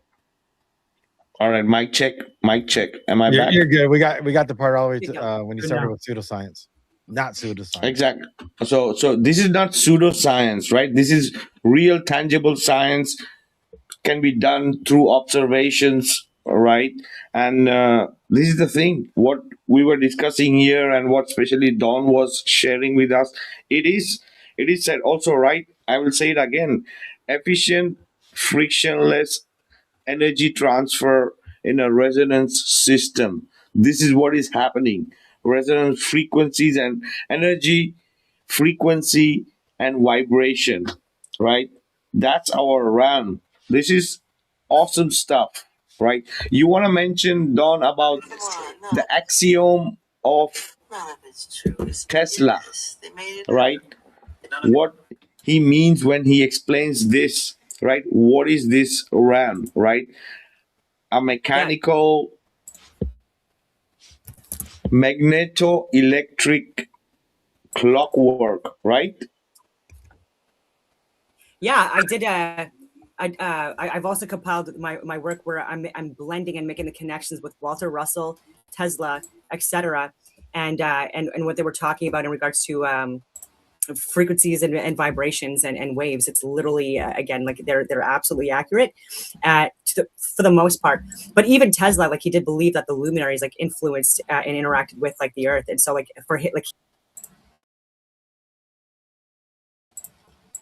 okay, so I'll share what they're talking about. I didn't have that up because I didn't know if we'd be talking about that. But here it is in draft form. I did send this to Paulino and to Vika to look at. There's some redundancy in it. Let me just go to this one. Is this the Walter Russell one? I don't know which one I pulled up.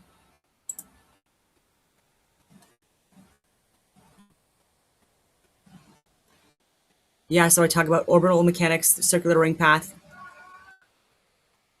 the Antikythera evidence. So we get back into that. Plasma and electromagnetic composition. The moon as a possible cold plasma luminary, or plasma luminary, definitely. Yeah, ball lightning effect on a cosmic scale. This being the cosmos. Okay, so let me see here. Is that one actually scrolling down? Transparent. Okay, yeah, that is the one.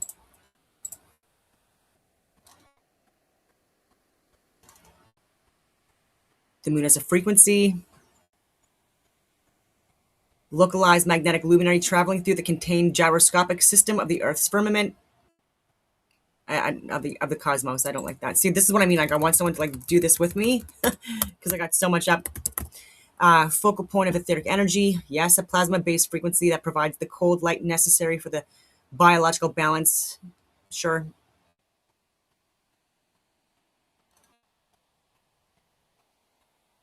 Plasma discharge lamps. Look at cathode rays, yeah. Non-reflective surface dynamics. A solid rocky surface obeys Lambert's cosine law, meaning it should appear brightest at the center and dim towards the edges, called limb darkening. I've talked about that. Giovanni Battista Riccioli, which I have his book. It's so incredibly interesting. The Almagestum Novum. Yeah, catalog the moon with unprecedented detail. It does have a reflective surface, though. But again, it's plasma sheath. And what we see, possibly what there could be plasma discharge scars, but also possibly, again, what shows as kind of like an X-ray of the Earth within the moon itself. Let's see here.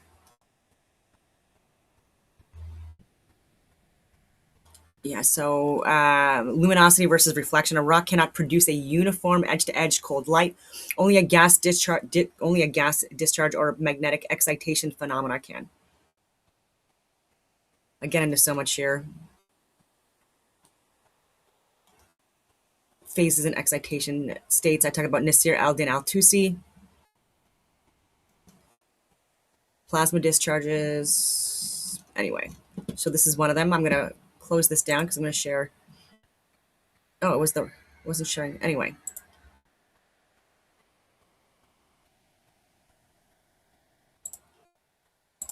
What was I? No, because it's still up. Anyways, I was showing the wrong one, but I was reading it off anyways, the important things. Okay, so yeah, I'll share this one. The magnetoelectric cosmos, I shared that with Vikka as well, and with Paulino. Okay, so light, sound, and the magnetoelectric architecture of creation. And so thesis proposes a contained magnetoelectric model of the cosmos in which light, sound, pressure, plasma, magnetism, electricity, matter, and luminary motion are understood as coordinated expressions of one field architecture. The central claim is that the inhabited Earth region exists within a compressed and resonant magnetoelectric container organized by a cold coherent superconducting core, a hot electric sun, a cold fusion moon, conductive saline oceans, a dielectric atmosphere, or what we call the atmosphere, and an upper reflective ion nuclear sheath. Okay, and so I get into so much. Yeah, so the upper boundary of the system is proposed as a reflective ion nuclear sheath, a magnetically organized high energy charge structured boundary composed of free electrons, protons, alpha particles, carbon ions, oxygen group ions, possible iron ions, and speculative trace heavy ions such as lead.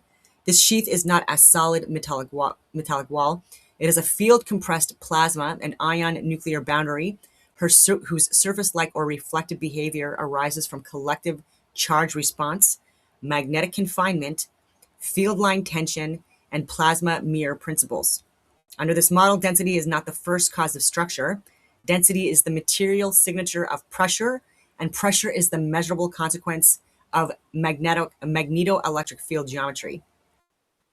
This proposal does not reject plasma physics, electromagnetism, optics, nuclear processes, or laboratory evidence. It argues that these principles may have been interpreted with the wrong cosmological architecture. If the model is correct, the laws of physics are not abolished. Their hierarchy and domain of application are reinterpreted inside a contained magnetoelectric creation system. And so, yeah, so the foundational axiom is that the magnetic fields give form, the electric fields give motion, light is electric expression, sound is magnetic resonance, pressure gives compression, density is the result. The visible world arises where these principles meet. And I go on from there. And it's going to be super interesting if I publish these. All right. Long video today. He did not think that the sun was like outside of this contained environment, and so you can make the connections that they make with electromagnetism and relate that to the luminaries, especially the sun and moon, on their travel path and how it influences the seasons and the temperature and the pressure throughout the year, depending on how close or how far the moon and sun is away, because they do influence again our environments. Obviously, it's how we experience heat and cold and the seasons, and like to make that connection where light and sound are expressions of electromagnetism, and even with this cosmos, this confined cosmos, there is some kind of a superconducting magnetic center that is emitting these magnetic field lines or flux lines, and that are interacting with the luminaries that are causing, again, these magnetic fields or radiation belts, they're calling it, that where we have field lines that are establish the flat plane of inertia where we live, but then also define the containment. And this is all electromagnetism and interactions based on, again, matter and how they're operating within different mediums. And the different mediums that they're operating in there's different pressure gradients, there's different temperatures, also in relation. I hope I wasn't too redundant in that, but Oh yeah, absolutely, absolutely. Right. As you mentioned, Nikola Tesla, most of his inventions are based on this, how this realm works, right? Even the ball lightning experiment, the tower, and the spreading of the energy, right? He was the real person who invented the radio. He was the guy who did the radar. He was the guy who did the remote control. He was the guy who was did invented the x-rays, but the credits were not given to him, right? Because he really understood what this realm is. And as we speak about electromagnetism, he's explaining us magneto-electric, right, clockwork. He's literally telling you in the scientific way what is this realm is. Absolutely, this is awesome stuff, Don. It's great to have you for sure. We are almost more than almost 2.5. We were supposed to be here at 2 hours, but we'd Bro, we love to could keep go going. 4 hours more, but we I will have to keep let my it for dogs next out. time. It's like 4 something for Vika, I think. Yeah. Thank Oh, you yeah, so much for 4:30. having me on, Vika. I really appreciate it, and it's long overdue. It's a great show. Good. Oh Man, yeah, a it was lot of- awesome lot to of have you knowledge. and all your research. Absolutely. It went fast. Yeah. Not just Yeah, because that we're went talking so fast. fast. Oh my goodness. Like, Yeah, it went really fast. so much that we could even get into Oh, right yeah. now. Yeah. For sure. Oh yeah, we didn't even scratch the surface, but absolutely, we're gonna do a part 2 of this for sure. Amazing. All right, we just go on from there. There's no major groundbreaking things being mentioned after that, and so yeah, I hope you enjoyed it. So on that note, I will leave it at that, and hope that everyone has a wonderful rest of